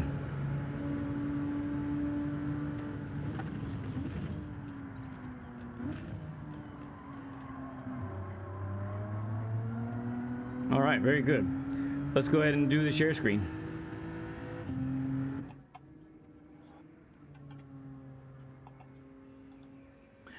So a little takeaway while we're doing this is making sure that we are maximizing the width of the track. Yeah. If our momentum's not taking us to the outsides of the corners, oops. No. What did I do? Oh, okay. I backed out of it by mistake. Okay, I'm good now. I think. Yeah, you're just in the menu right now, right? Yeah. Yeah, I see you. Okay, very good. So yeah, something to note for when you're practicing on your own is, okay, if I'm not tracking out wide on exit, why not? That's you're a B rank driver, which I think you definitely have A speed already, in my opinion. Okay. And so one of the things that'll take you to the next level is that while you're practicing, if you notice, I don't have momentum to take me wide on the exit of this corner. Why not? Yeah. What's going on? There's more speed there is what that there's more opportunity for speed there is what that's telling you, right? Yep. So okay, so let's get you on the track and let's see what this looks like.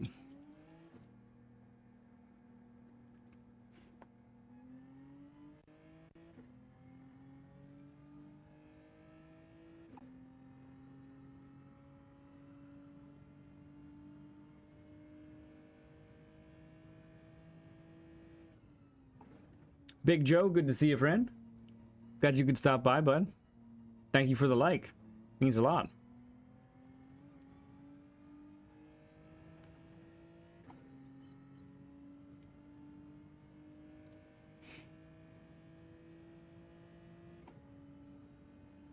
All right, yeah, let's take a look here.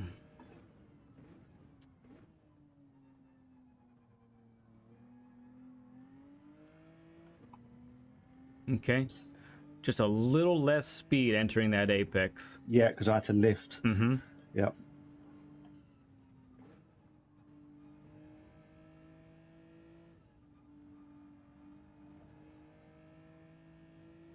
All right, that was closer. I like it.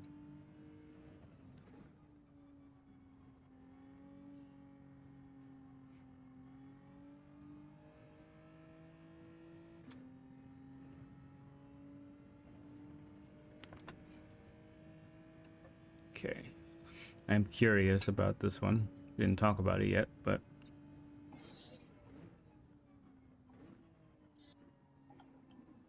Oh, yeah. That's beautiful. The transition there is just gorgeous. That's great. Very nice. Cool.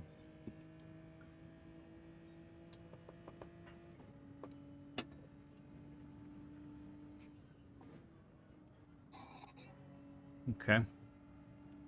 Yeah, we definitely want to commit to clipping that curb on the inside, so we'll get to that one again. Next lap. Yeah,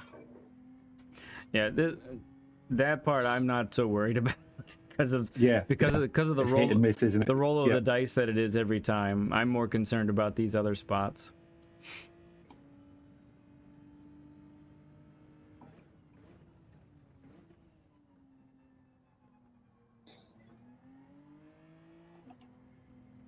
Good. That was clean.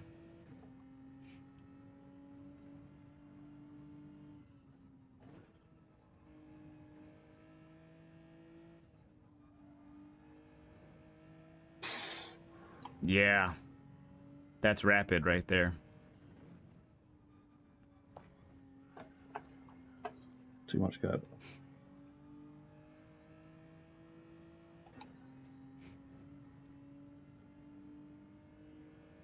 This track and the other configuration Seaside, man, they have some of the most killer curbs in the whole game.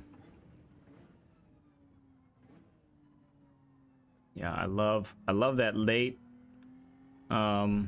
shift to second, and it's just, you have the right amount of braking there. It just pulls the car around, and you're able to get on the throttle, and it's clean, no drama whatsoever.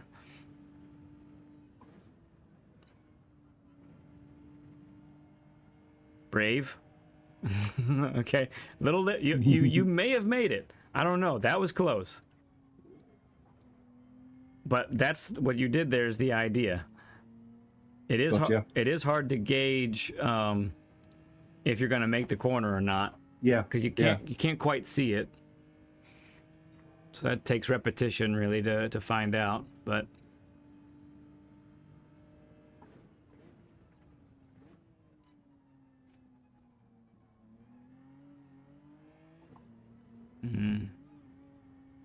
Scrappy. Happens. It happens. Might have dirty tires now, though.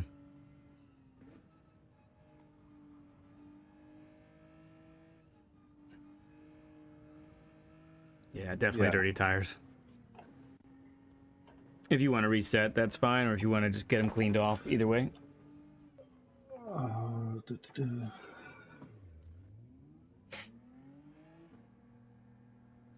I have to go back through your entire video collection. I'm terrible. That's a lot of learn with LEDs to go through. I don't know what number we're on now. Are we in the 20s now, I think? We're close, if not.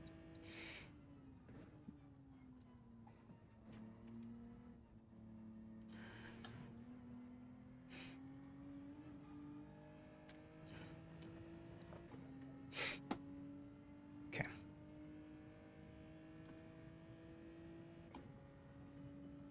Hey there, Deep. Good evening to you. Good to see you.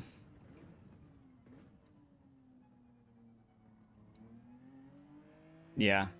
You handle that much better when you Yep. drop to like 45, 46 miles per hour at the apex. It means you've nailed it, basically.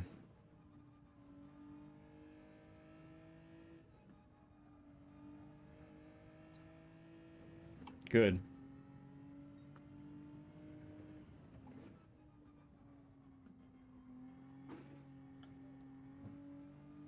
Oh, is that right, BL? Then we are definitely in the 20s. Well into the 20s.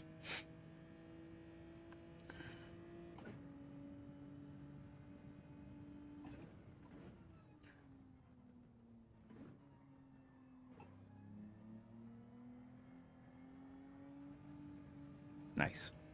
Okay. All right, let's see if we can repeat here on turn 1.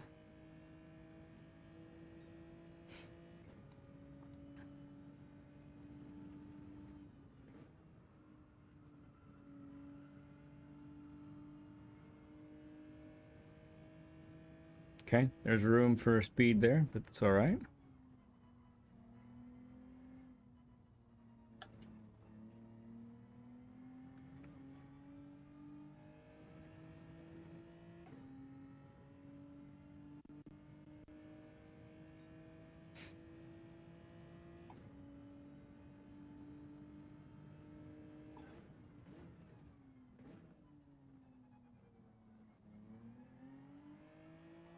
Mm-hmm.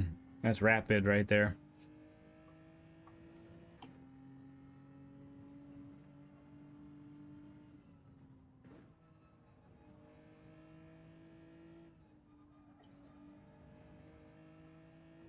Okay. Pause it for a sec. So just let her go. Let her go. It's fine. Okay. So for that right to left section, okay, that you just went through, Yep. I want a goal for you. Don't go below 87 miles per hour. Okay. Okay. What was I doing? Sometimes you're dipping in the low 80s. Um, I think again it's you're underestimating the car, Yeah. or maybe even yourself. Yeah. So let's try that. What it's going to take is getting on the throttle sooner for both corners. And obviously, Okay. the only way to do that is to have your turn-in point spot on, but I think you're there. It's just you don't realize it'll do it.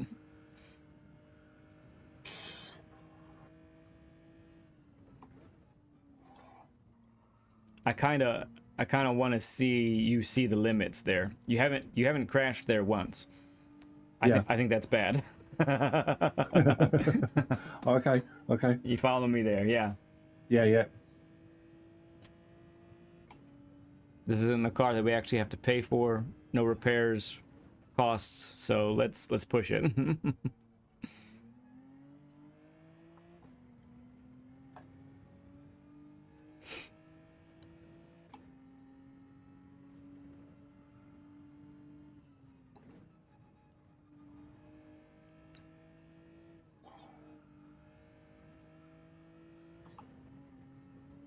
Good. I like that. Still could have gone faster through the first apex though.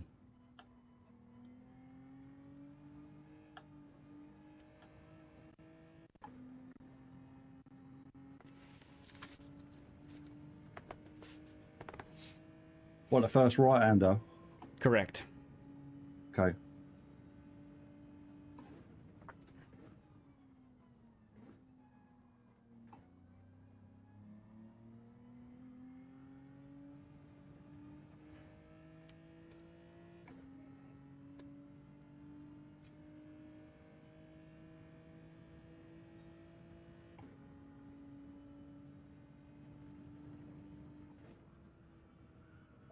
Wait for it.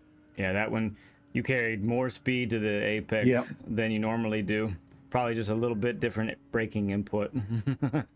I saw it immediately. Like, oh no, wait.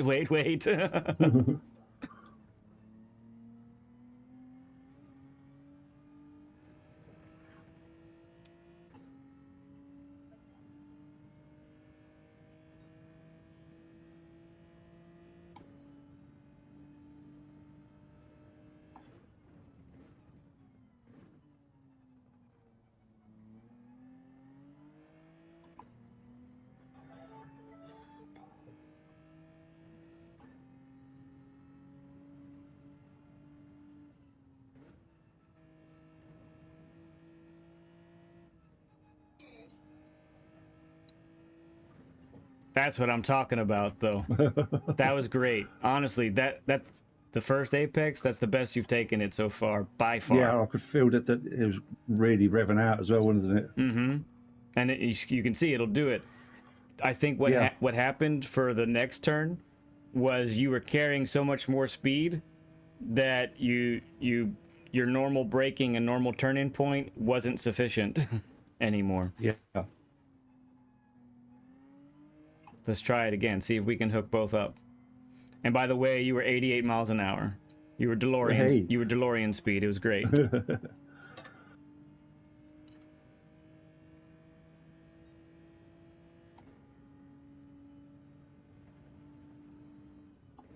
That's what we've been talking about, Nielsen. We've been trying to get more speed through there. Exactly. Yeah, man.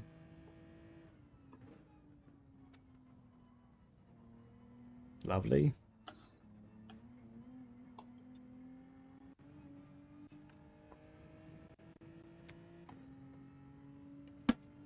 Get some water.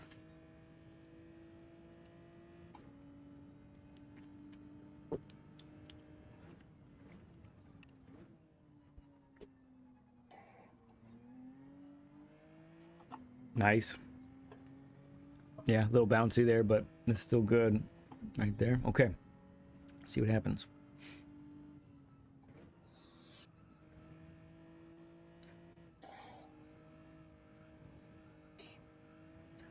Close. Yep, so we were just a little bit wider on exit of the first one, the first the first corner of the two. So we didn't quite have the width of entrance for the second one. Gotcha. Okay, good night, Deep. Have a great sleep, okay? Get plenty of rest. I'm sure you have a big day tomorrow.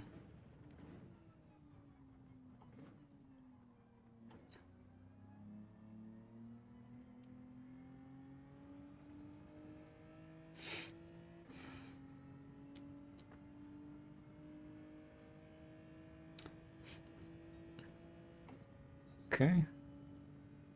Keep these things in practice for... Yep, let it tighten. Good. That's a good mid-corner adjustment. Had more speed there, but that's all right.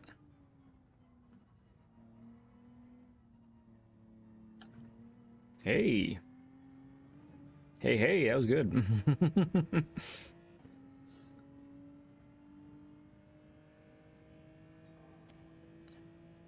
Yep. The Delta says.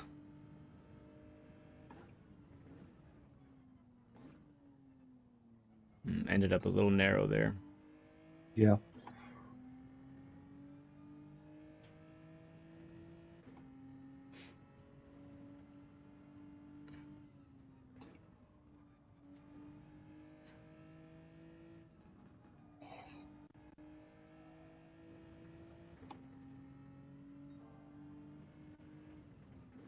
Okay.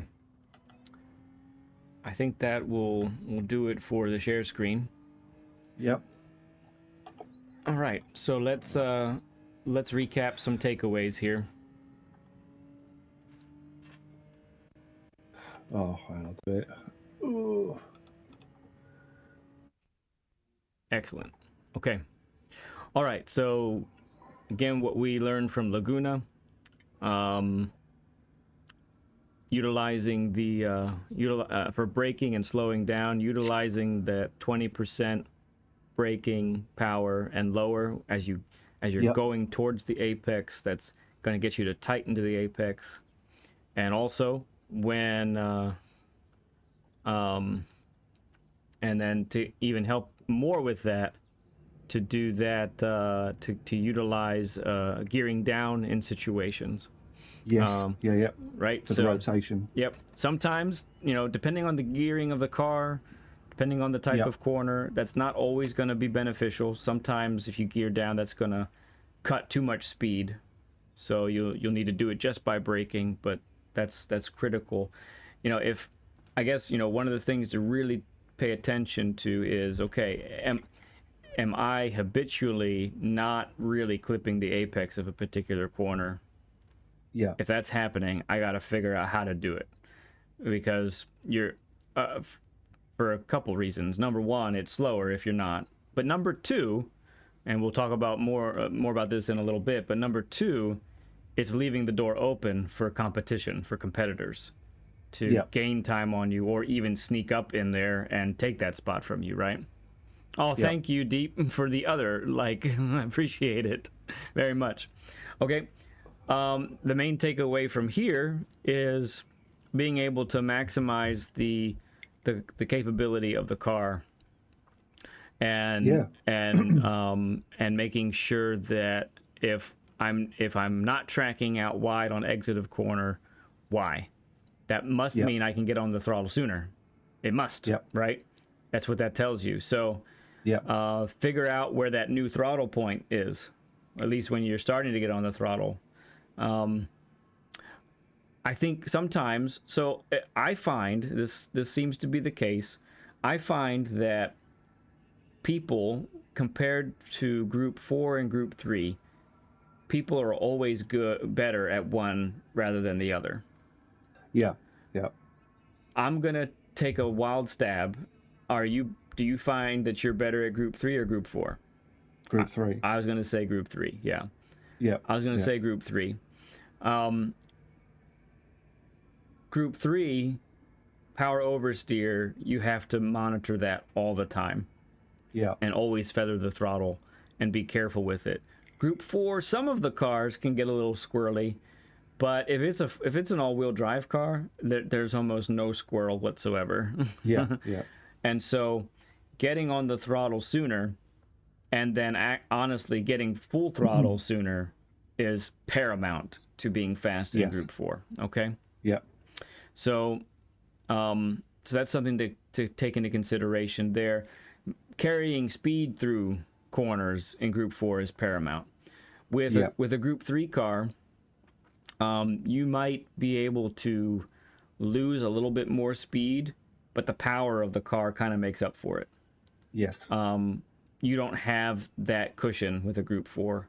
If you don't carry the speed, you really don't get it back. Essentially. Okay, does that make sense? Yeah, it's been brilliant. Okay, good stuff. So the last thing that I want to talk about with you is your launch back into daily races whenever you decide to do that. So I tend to focus on what I can do in daily races, not necessarily what other people are doing to me. That can be difficult. But it is so it's a mindset, right? It's how you approach the dailies. What are you trying to accomplish, right? What are your expectations? I think is part of it too. Look, if we go into a daily race, and our expectations are, this is going to be a really clean race, and and I'm going to have a good time, and there's going to be no drama whatsoever. That's you're set up for some serious disappointment, right? Okay, maybe that's a little extreme, but maybe a more realistic one, it would be, I expect the dailies to be just like my lobby races with friends. Also an unrealistic expectation, right? Absolutely, yeah. So if I did mention to you personally when we did our sound check, but I'll mention it again here. I do have what's called Essential Racing Strategies. I've started them. Okay. Started them. How far did you get? Yeah, mate. I went for the group 3 dailies. Was it you was doing? I think I'm 1.5 in. I thought everything you were saying was like eyebrow lifting. So I've planned to Gotcha. some time and sit down and watch them again. Okay, gotcha. So I found them and saved them, so I know where they are. Yeah.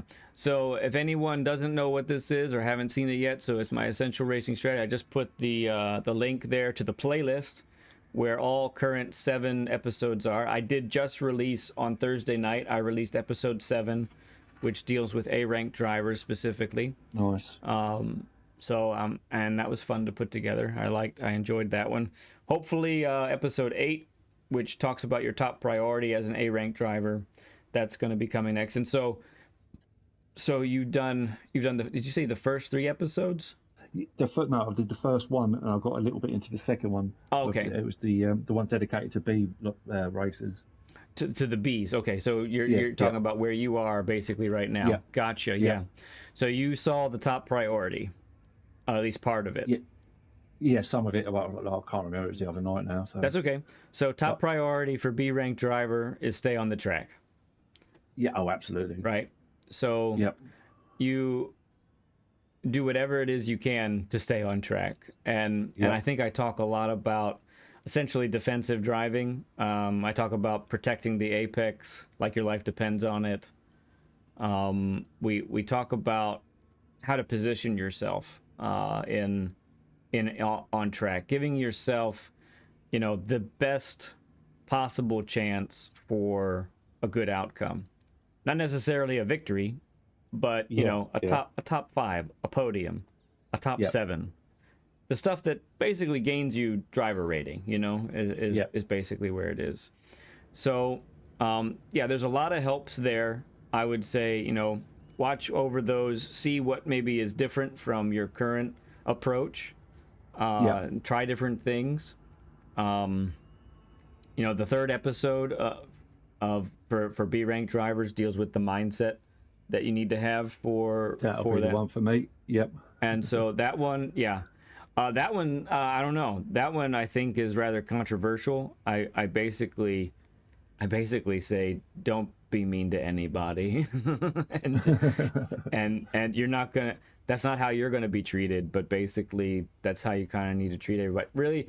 So I've seen it way too often when we get into battles with other drivers in the daily races. It just ruins your own race too. yeah, And absolutely. I really do. I'm a strong proponent of just ignore the nonsense, Yes, and do your thing. Yeah, sometimes you're going to be an innocent bystander. You're gonna fall victim to different things, but that's again, don't worry about what you can't control. Worry about what yeah, you can control. Basically, is brilliant. how I would do it. And if you do that, I can almost guarantee your your experiences, at least mentally for you, are going to be better going Yeah, forward. And trust me, look, listen to me very closely, Jess. A rank is right around the corner. It is yeah. it is simple for you. I can tell by your pace and your Okay, consistency. thanks. Um, it's great. J Star, what's up, friend? Good to see you, bud. We're at 900. Oh goodness, we hit 900 subs. Nice. Wow, the big Congrats. 900. Thank you, friends. We have a Tony Hawk number. We got a 900. Very cool. Thank you, everybody. That's exciting. That really is. Um, so, oh, and then there's PDC. Appreciate you stopping by, PDC. Oh no, that is J Star. Sorry, I got it all mixed up. There's that parentheses there. Let me see. Blankenship. Yeah, I knew this would get some people talking.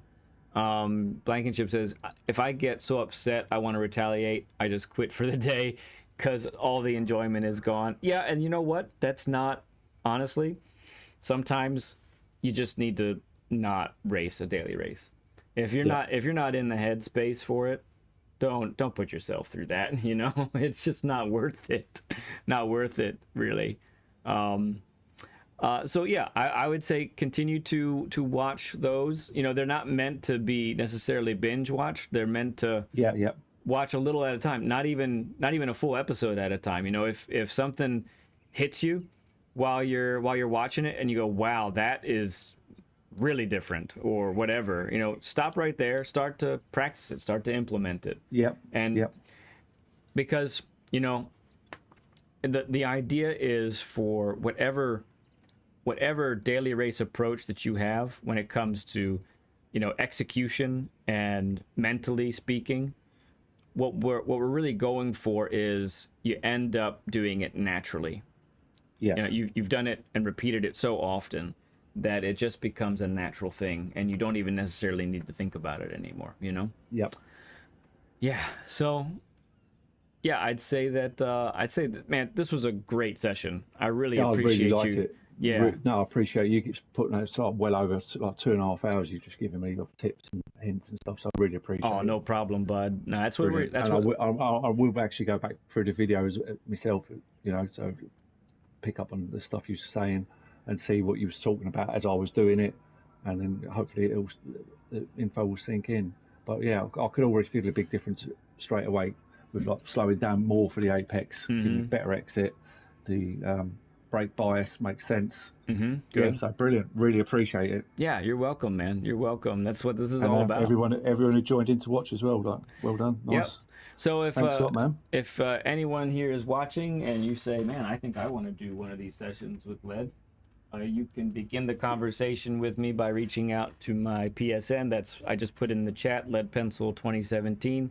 Friend request me, and then message me telling me that you are looking for a session to get scheduled, and we can Well, I'd we can do recommend that. anybody to do it. Okay. Let's Brilliant. see. Yeah, man, I appreciate that. This is fun, honestly. I wouldn't do it if it wasn't really fun. Yeah. It's fun. What I get the most enjoyment out of is when when we just make a little suggestion, a little tweak, and then it clicks for the driver. Yep. Like it's Yep. just, oh, that There's felt just certain little mistakes I'll be making over, and you just don't know you're doing them. It becomes the norm, and someone picks up on it. It's like, oh, brilliant. yeah. Yeah. Yeah, and it's just a matter of those wider lines that that we were talking about, like at this track, and pushing it a little bit more in those sections. Yep. Getting the gearing changes and the braking differences. It's really a matter of feel. It's Yep. really a matter of, okay, what feels wrong and what feels right, and we want you to be, honestly, the more you do it, the more the more you end up doing it, the quicker you're going to get to that feeling of, there it is, I nailed it. Yeah. Now let me go do it again. Real quick, something that I want to suggest to you too, real practical, Jess. So you said normally you only get a chance to race on Fridays. Yeah. Okay. I would say if you could carve out a part a little bit, especially if you're going to do dailies, if you could carve out a point in time like earlier in the week when the dailies are a little bit newer, I think that would go a long way as well. If you try to do dailies on a Friday, and that's your first time practice. Oh my goodness, so many people have put in hours before you get there, right? Yeah. So you're putting yourself as a little bit of I won't say little. It's a lot of a disadvantage. Yeah. So I really like Mondays personally. That is the one day that I pretty much am always streaming, for example. Now, number one, because that's what people like to see. They want to see the dailies. They want to see it through my vantage point, and what I'm saying and my lap guides and all of that. But for me personally, I really like to do it then too, because I feel like I'm more on an even playing field, and have better chance for success, in that sort of thing. So I would suggest that as well. Brilliant. Okay, friend. Well, excellent. Thank you very much, man. Really appreciate it. You're welcome. Thank you for being an awesome guest. Brilliant. Everybody, please throw up a stud emoji for Jess. You were an awesome guest. You rocked it today. And, thank you very much. You're welcome, man. We will we'll see you in chat at some point soon. Do you I didn't ask you this before. Do you do a channel or do you do any content at all? Not. I'm planning to, but I'm like in the process of doing a games room and get my rig in there, and then hopefully we'll see what happens. Can you real quick chat in our chat real quick? Because I'll just throw your channel up there real fast. I don't even know how to do it on here. Oh, if you just are you on our stream right now? Yeah. Just go ahead and just say okay or something in chat. Anything. Okay. Yeah. Gotcha. Then anyone who's a moderator can grab your channel. We can go right to it.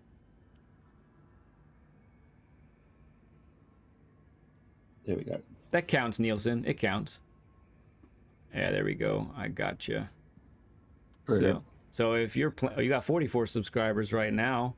Hey, yeah, I don't know how. Well, hey everybody, go ahead and sub to Jess. Not doing anything active yet, but he plans to. Let's get him a nice foundation of subscribers when he does start to do things on a regular basis. What does it sound like? That sounds good. Brilliant. Go ahead and sub up to him, Right, everyone. have a great weekend. You too, Thanks a friend. lot for Yep. putting up your time for me, and I'm going to go off and watch the rest of the Le Mans. Okay, sounds good. Enjoy that. Brilliant. We'll see Thanks you a again lot. soon, Cheers, man. guys. Thank you. All right. See you. Bye-bye. Bye-bye.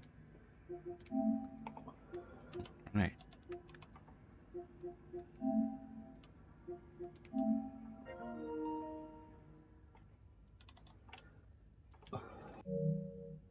Yeah, you're right, TC. That will go up a little bit, I think, for sure. Good stuff. Man, that was cool. Jess is a fast dude. He's quick. He's definitely quick. Just a little, gotta tighten up things here and there, but he's in good shape for sure. Let's see. We're at 1:20 my time.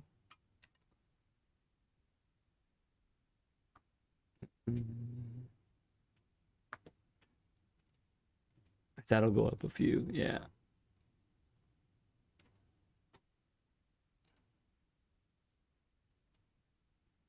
Yeah, he says on his channel, going to give GT7 streaming a try.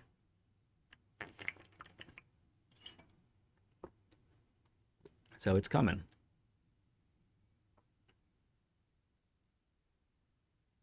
Yeah, I agree, Nielsen. Hey, Craig, good to see you, friend. I agree, Blank. Yeah, I agree. It's there. You could see how consistent he was. And he knows what to do. He's, like a lot of us, he's not always executing. It seemed like the group 4 was obvious he didn't know as much of what to do because of the difference between group 4 and group 3, which interestingly enough, I do find it's very interesting. People just seem to be very good to one or the other. And maybe one of them is a weakness. I do find, and I've seen this with other people too, people who are good at group 4, interestingly enough, are also seem to be good at group 2. It's fascinating how that works in this game.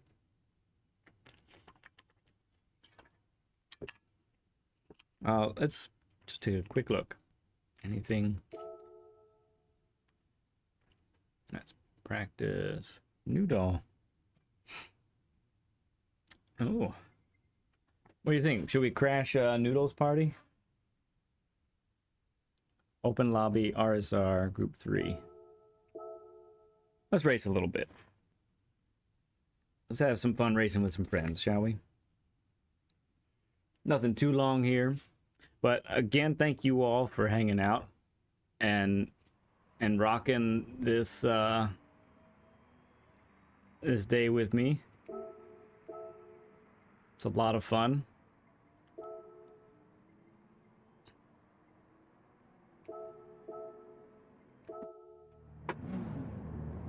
What's up, Cole? Good to see you. We got good friends here. Is that right, Nielsen? Yeah. Yeah, so I believe I fall into that category as well, Nielsen. I am much more naturally good at group 4 than I am group 3.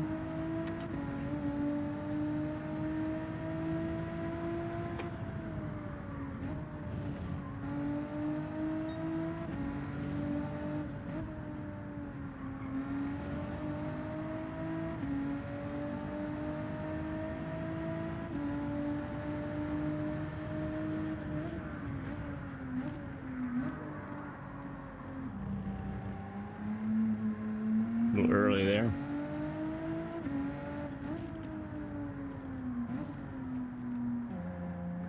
Cool stuff, Cole. Appreciate you, man.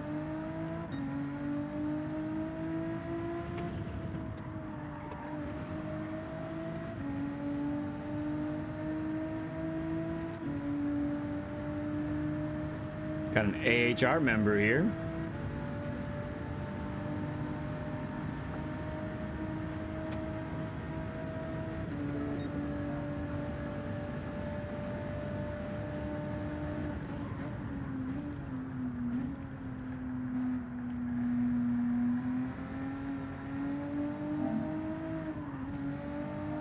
Hmm.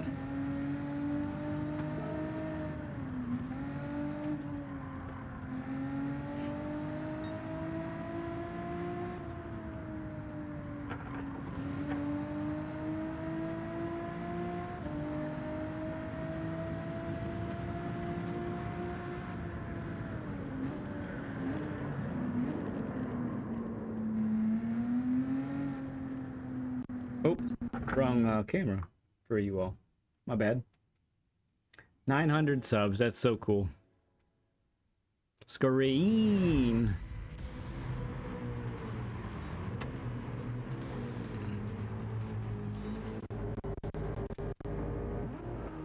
Is it a grid start? It is. Monkey King, Exo the Noob, Gold Trickle, Noodle, bunch of friends here.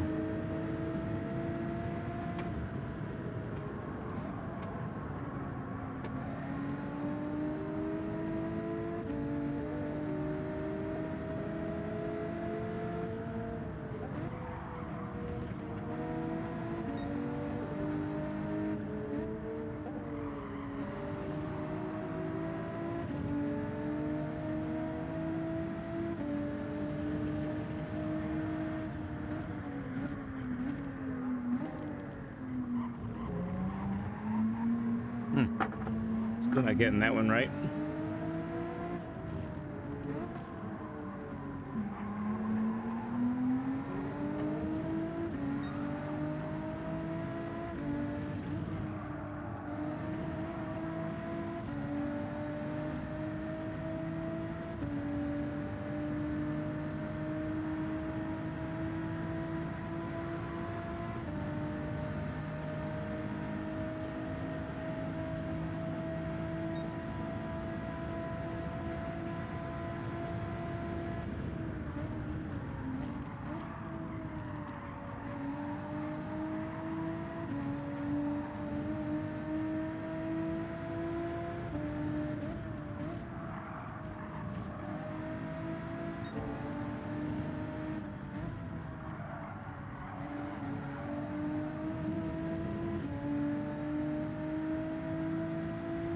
"50 likes.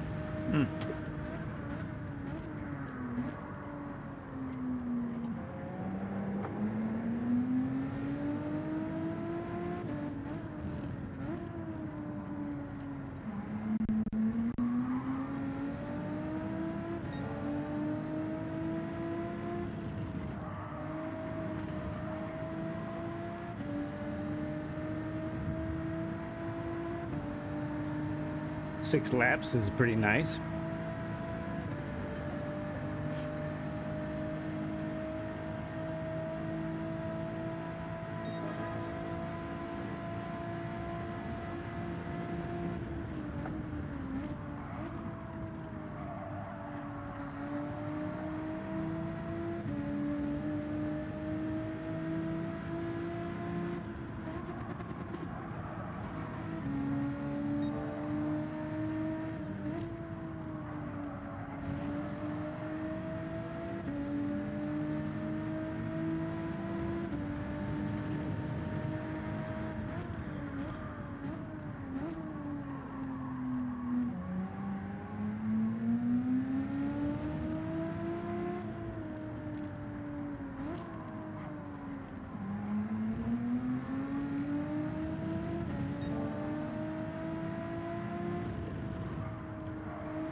Ah, I clipped the wall.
Ah, he hit the wall.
Not too shabby.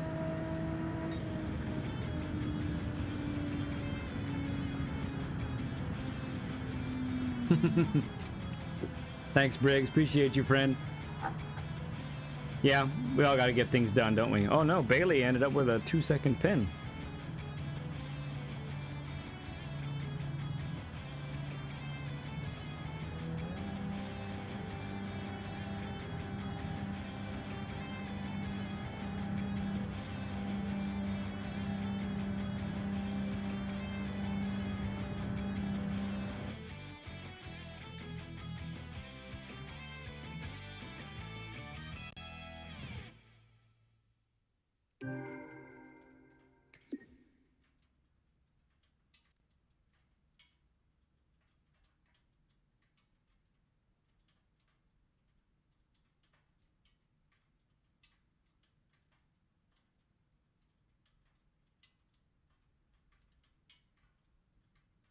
Yeah, I saw that, Cole. Nicely done, dude.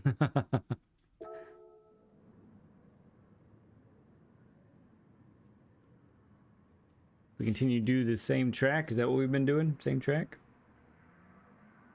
And that's our boy Dave. That's our new friend Dave right there in the lobby.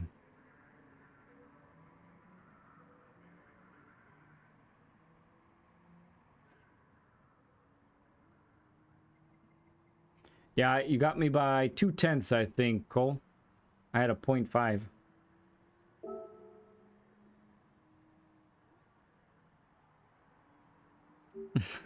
Exode says, go easy on us, please.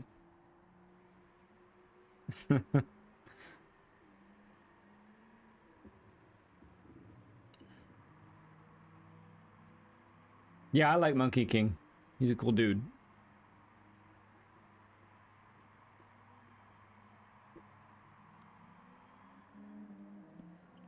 All right.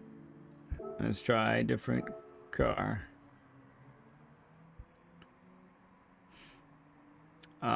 Let's break out that Ferrari. Mm-hmm.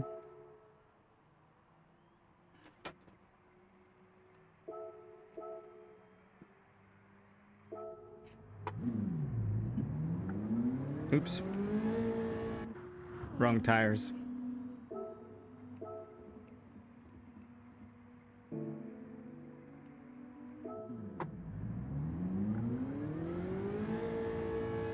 Hey Nugs, good to see you, friend. Thanks for the like, man.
$53 likes now. Thank you, Craig, for letting us know.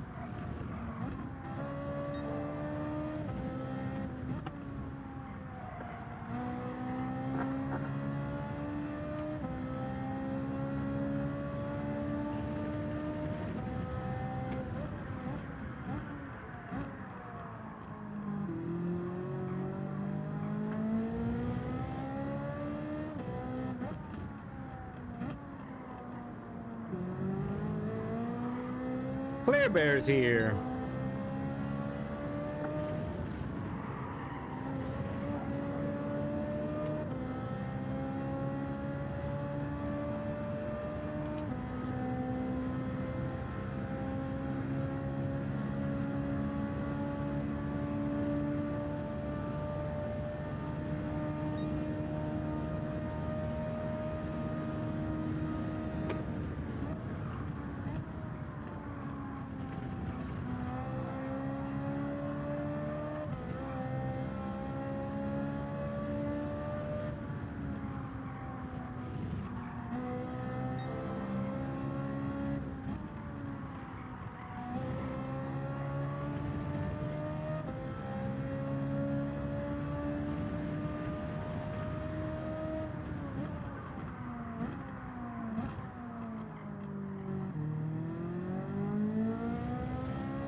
Four wide here. Nothing could go wrong.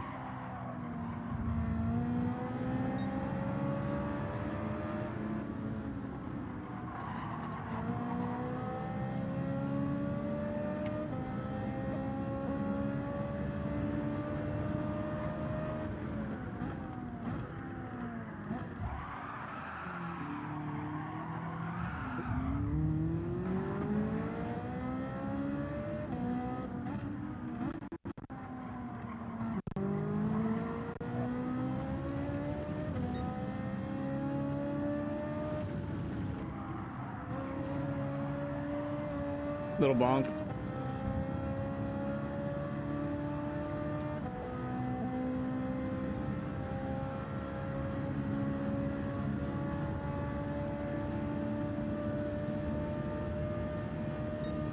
Rosalvo, what's up, bud? How you doing, friend?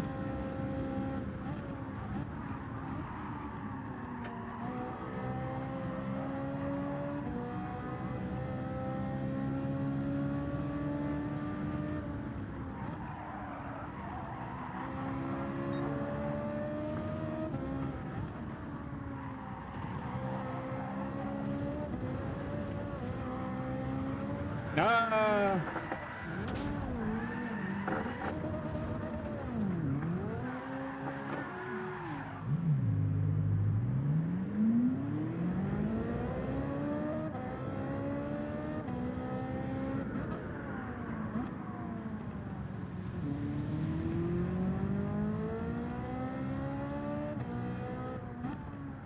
Eric B's in here.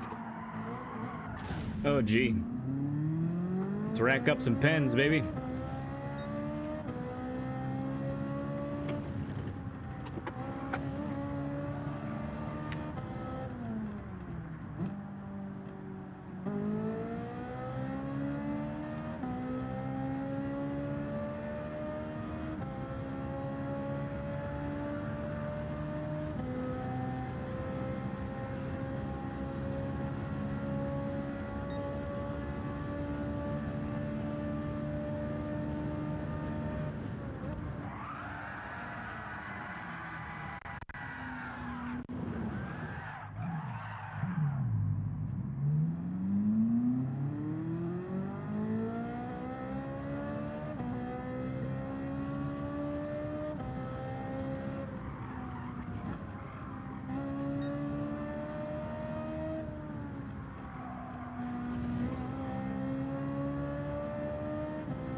Doesn't turn like the RSO one.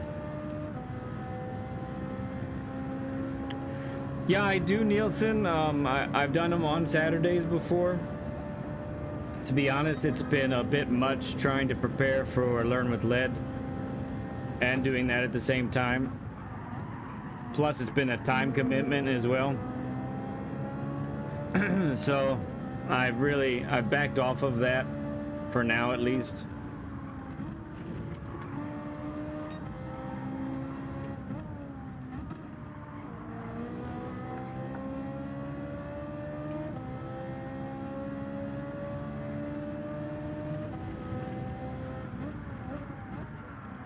I'll certainly do them again, though.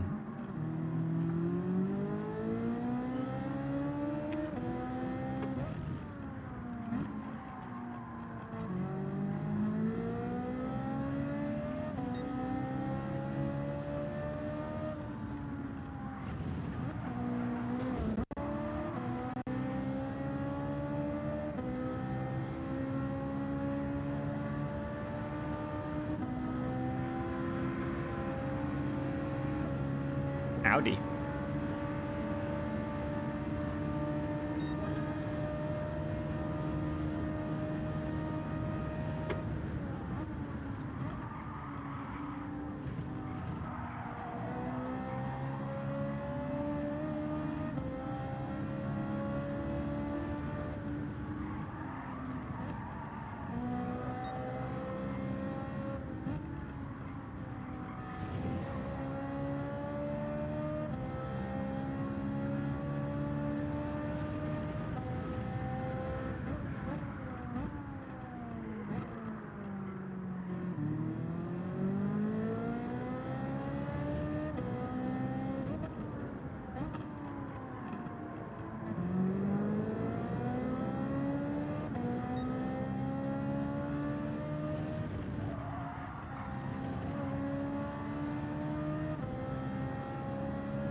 Okay. We had some accidents there.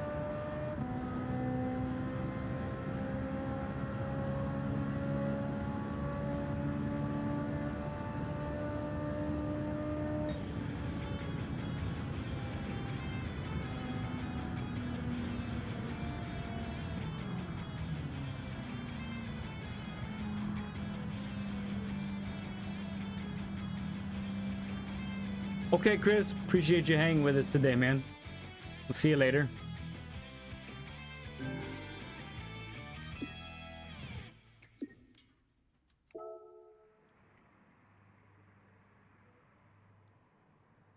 Lots more people in here now.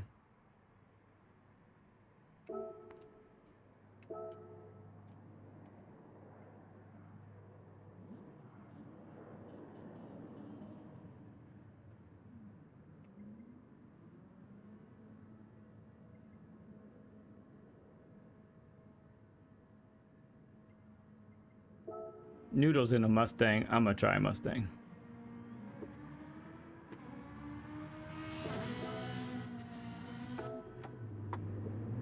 Oh, not with hard tires though.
Yeah, LVP, you're all over it, man.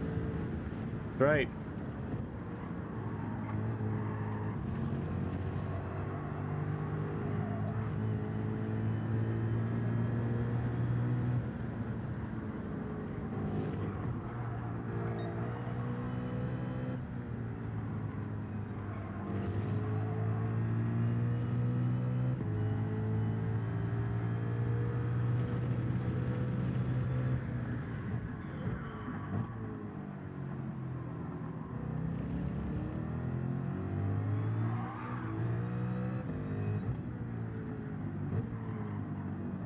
Yeah, 900 subs. Thanks, LVP. It's great, man.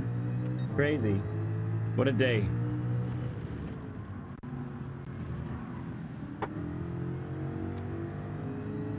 YB. Sapfa. Hey there. Good to see you, friend. Glad you could stop by. We've just finished our live coaching session with Jess. And now we're just doing a few open lobbies with friends before I call it a day.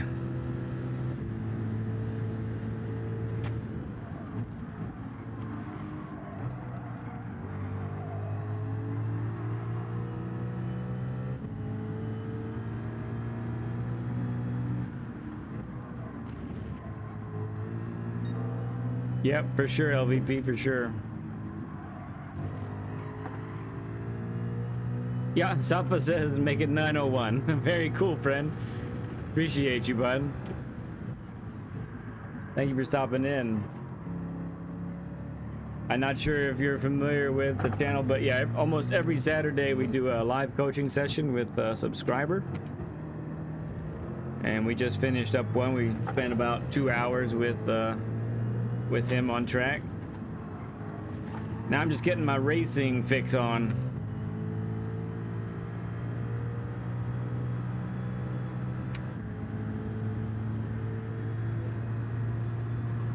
technically haven't done any racing today, and I kind of want to do some racing.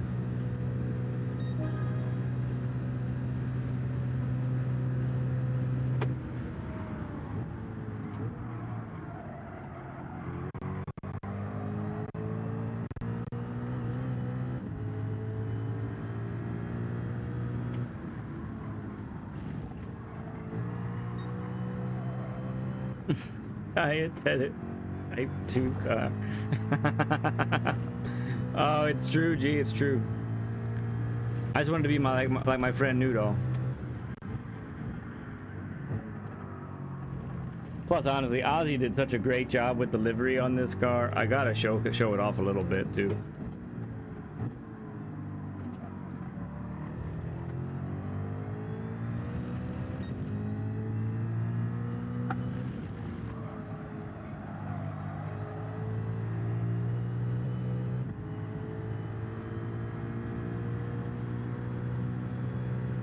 Oh yeah, it was the oval circuit of this that we did this car on, didn't we?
Molly, what's up, bud?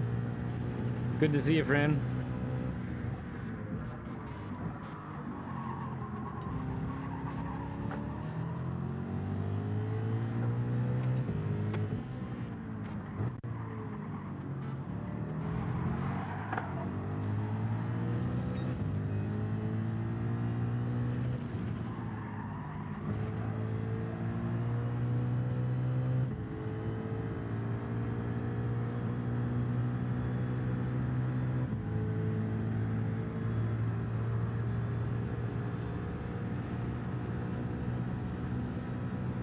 Got Eric B behind me.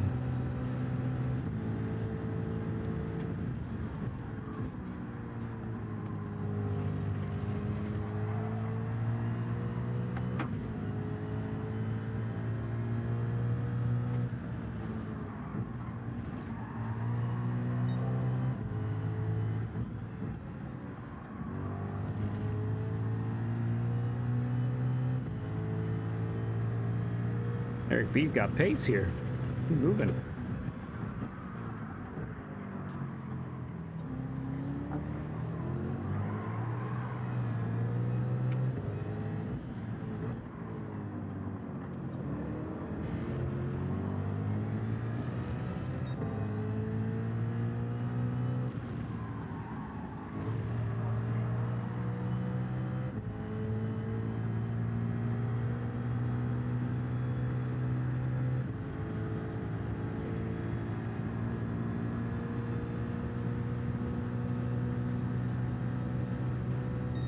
Makes me smile more. Craig.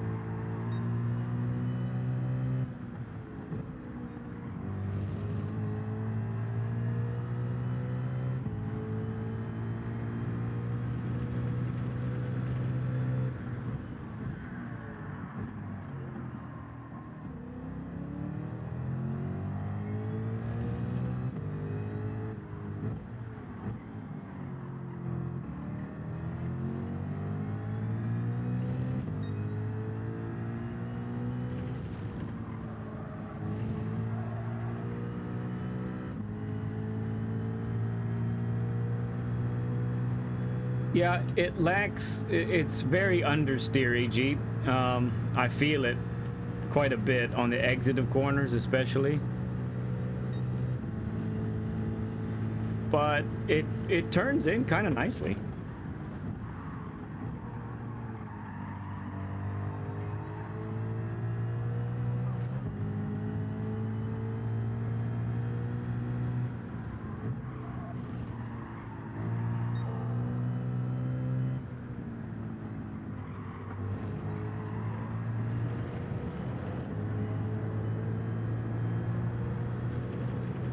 Yeah, it's probably the case. Yeah. But yeah, I can. So that felt really good to get it to rotate in there like that. It's not bad.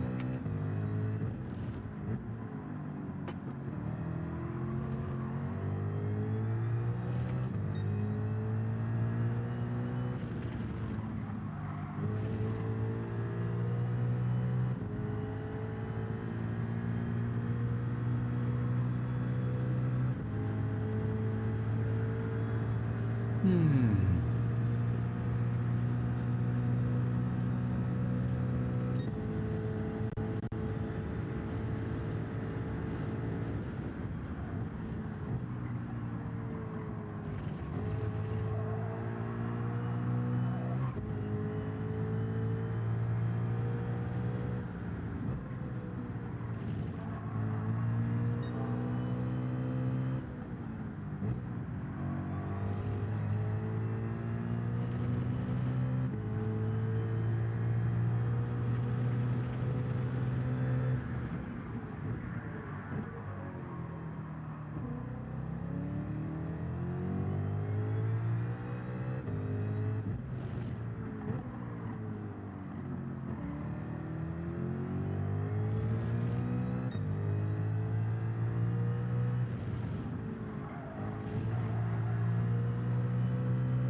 Yeah, it's a race.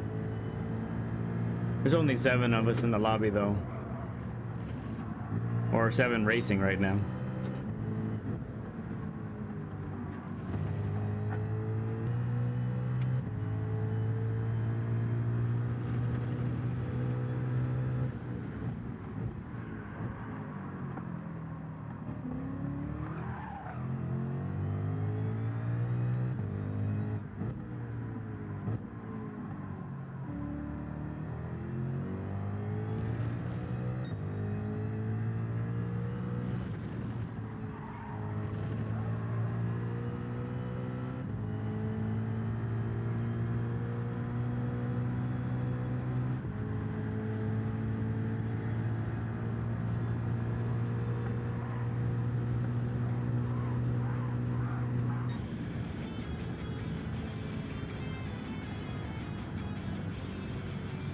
Hmm. Okay. Well, I think that's going to do it for me, friends. It was quite the day. Nice to get a few races in today, at least for my sake, for myself. But yeah, this has been an awesome Saturday. Appreciate all of you hanging with me and getting this done. Um, you guys rock it every time, like you really do. And I can't thank you enough, honestly. You guys keep coming in, and what a momentous occasion. We got 901 subs today. We crested that 900 mark. It's pretty cool. Pretty cool. 99 to go. 99 to go. So that is going to do it for me. I'm going to go ahead and call it there. I'm going to get a little food in my tum-tum. I worked through lunch today. That's what happened. And the plan will be to be back on stream on Monday. We will check out the dailies together there and see what PD has cooked up for us, if you get my meaning. And then and then we're going to say hey to everybody on that day. I think everything else is a pretty normal week. We're gonna try to do another stream midweek, probably Tuesday. Might be a shorter stream, but that will be the plan. And then Saturday will be a chance to do another learn with lead if all things work out scheduling wise. So that will be the plan there. So I'll see you Monday. To everybody who hung out and gave support and helped us out and cheered Jess on for our Learn with Lead guest. You guys are awesome. I love you all like crazy. We'll see you soon. And I said it wrong. Well, love you all like crazy. There's not a thing you can do to change my mind. We'll see you soon. Bye, friends.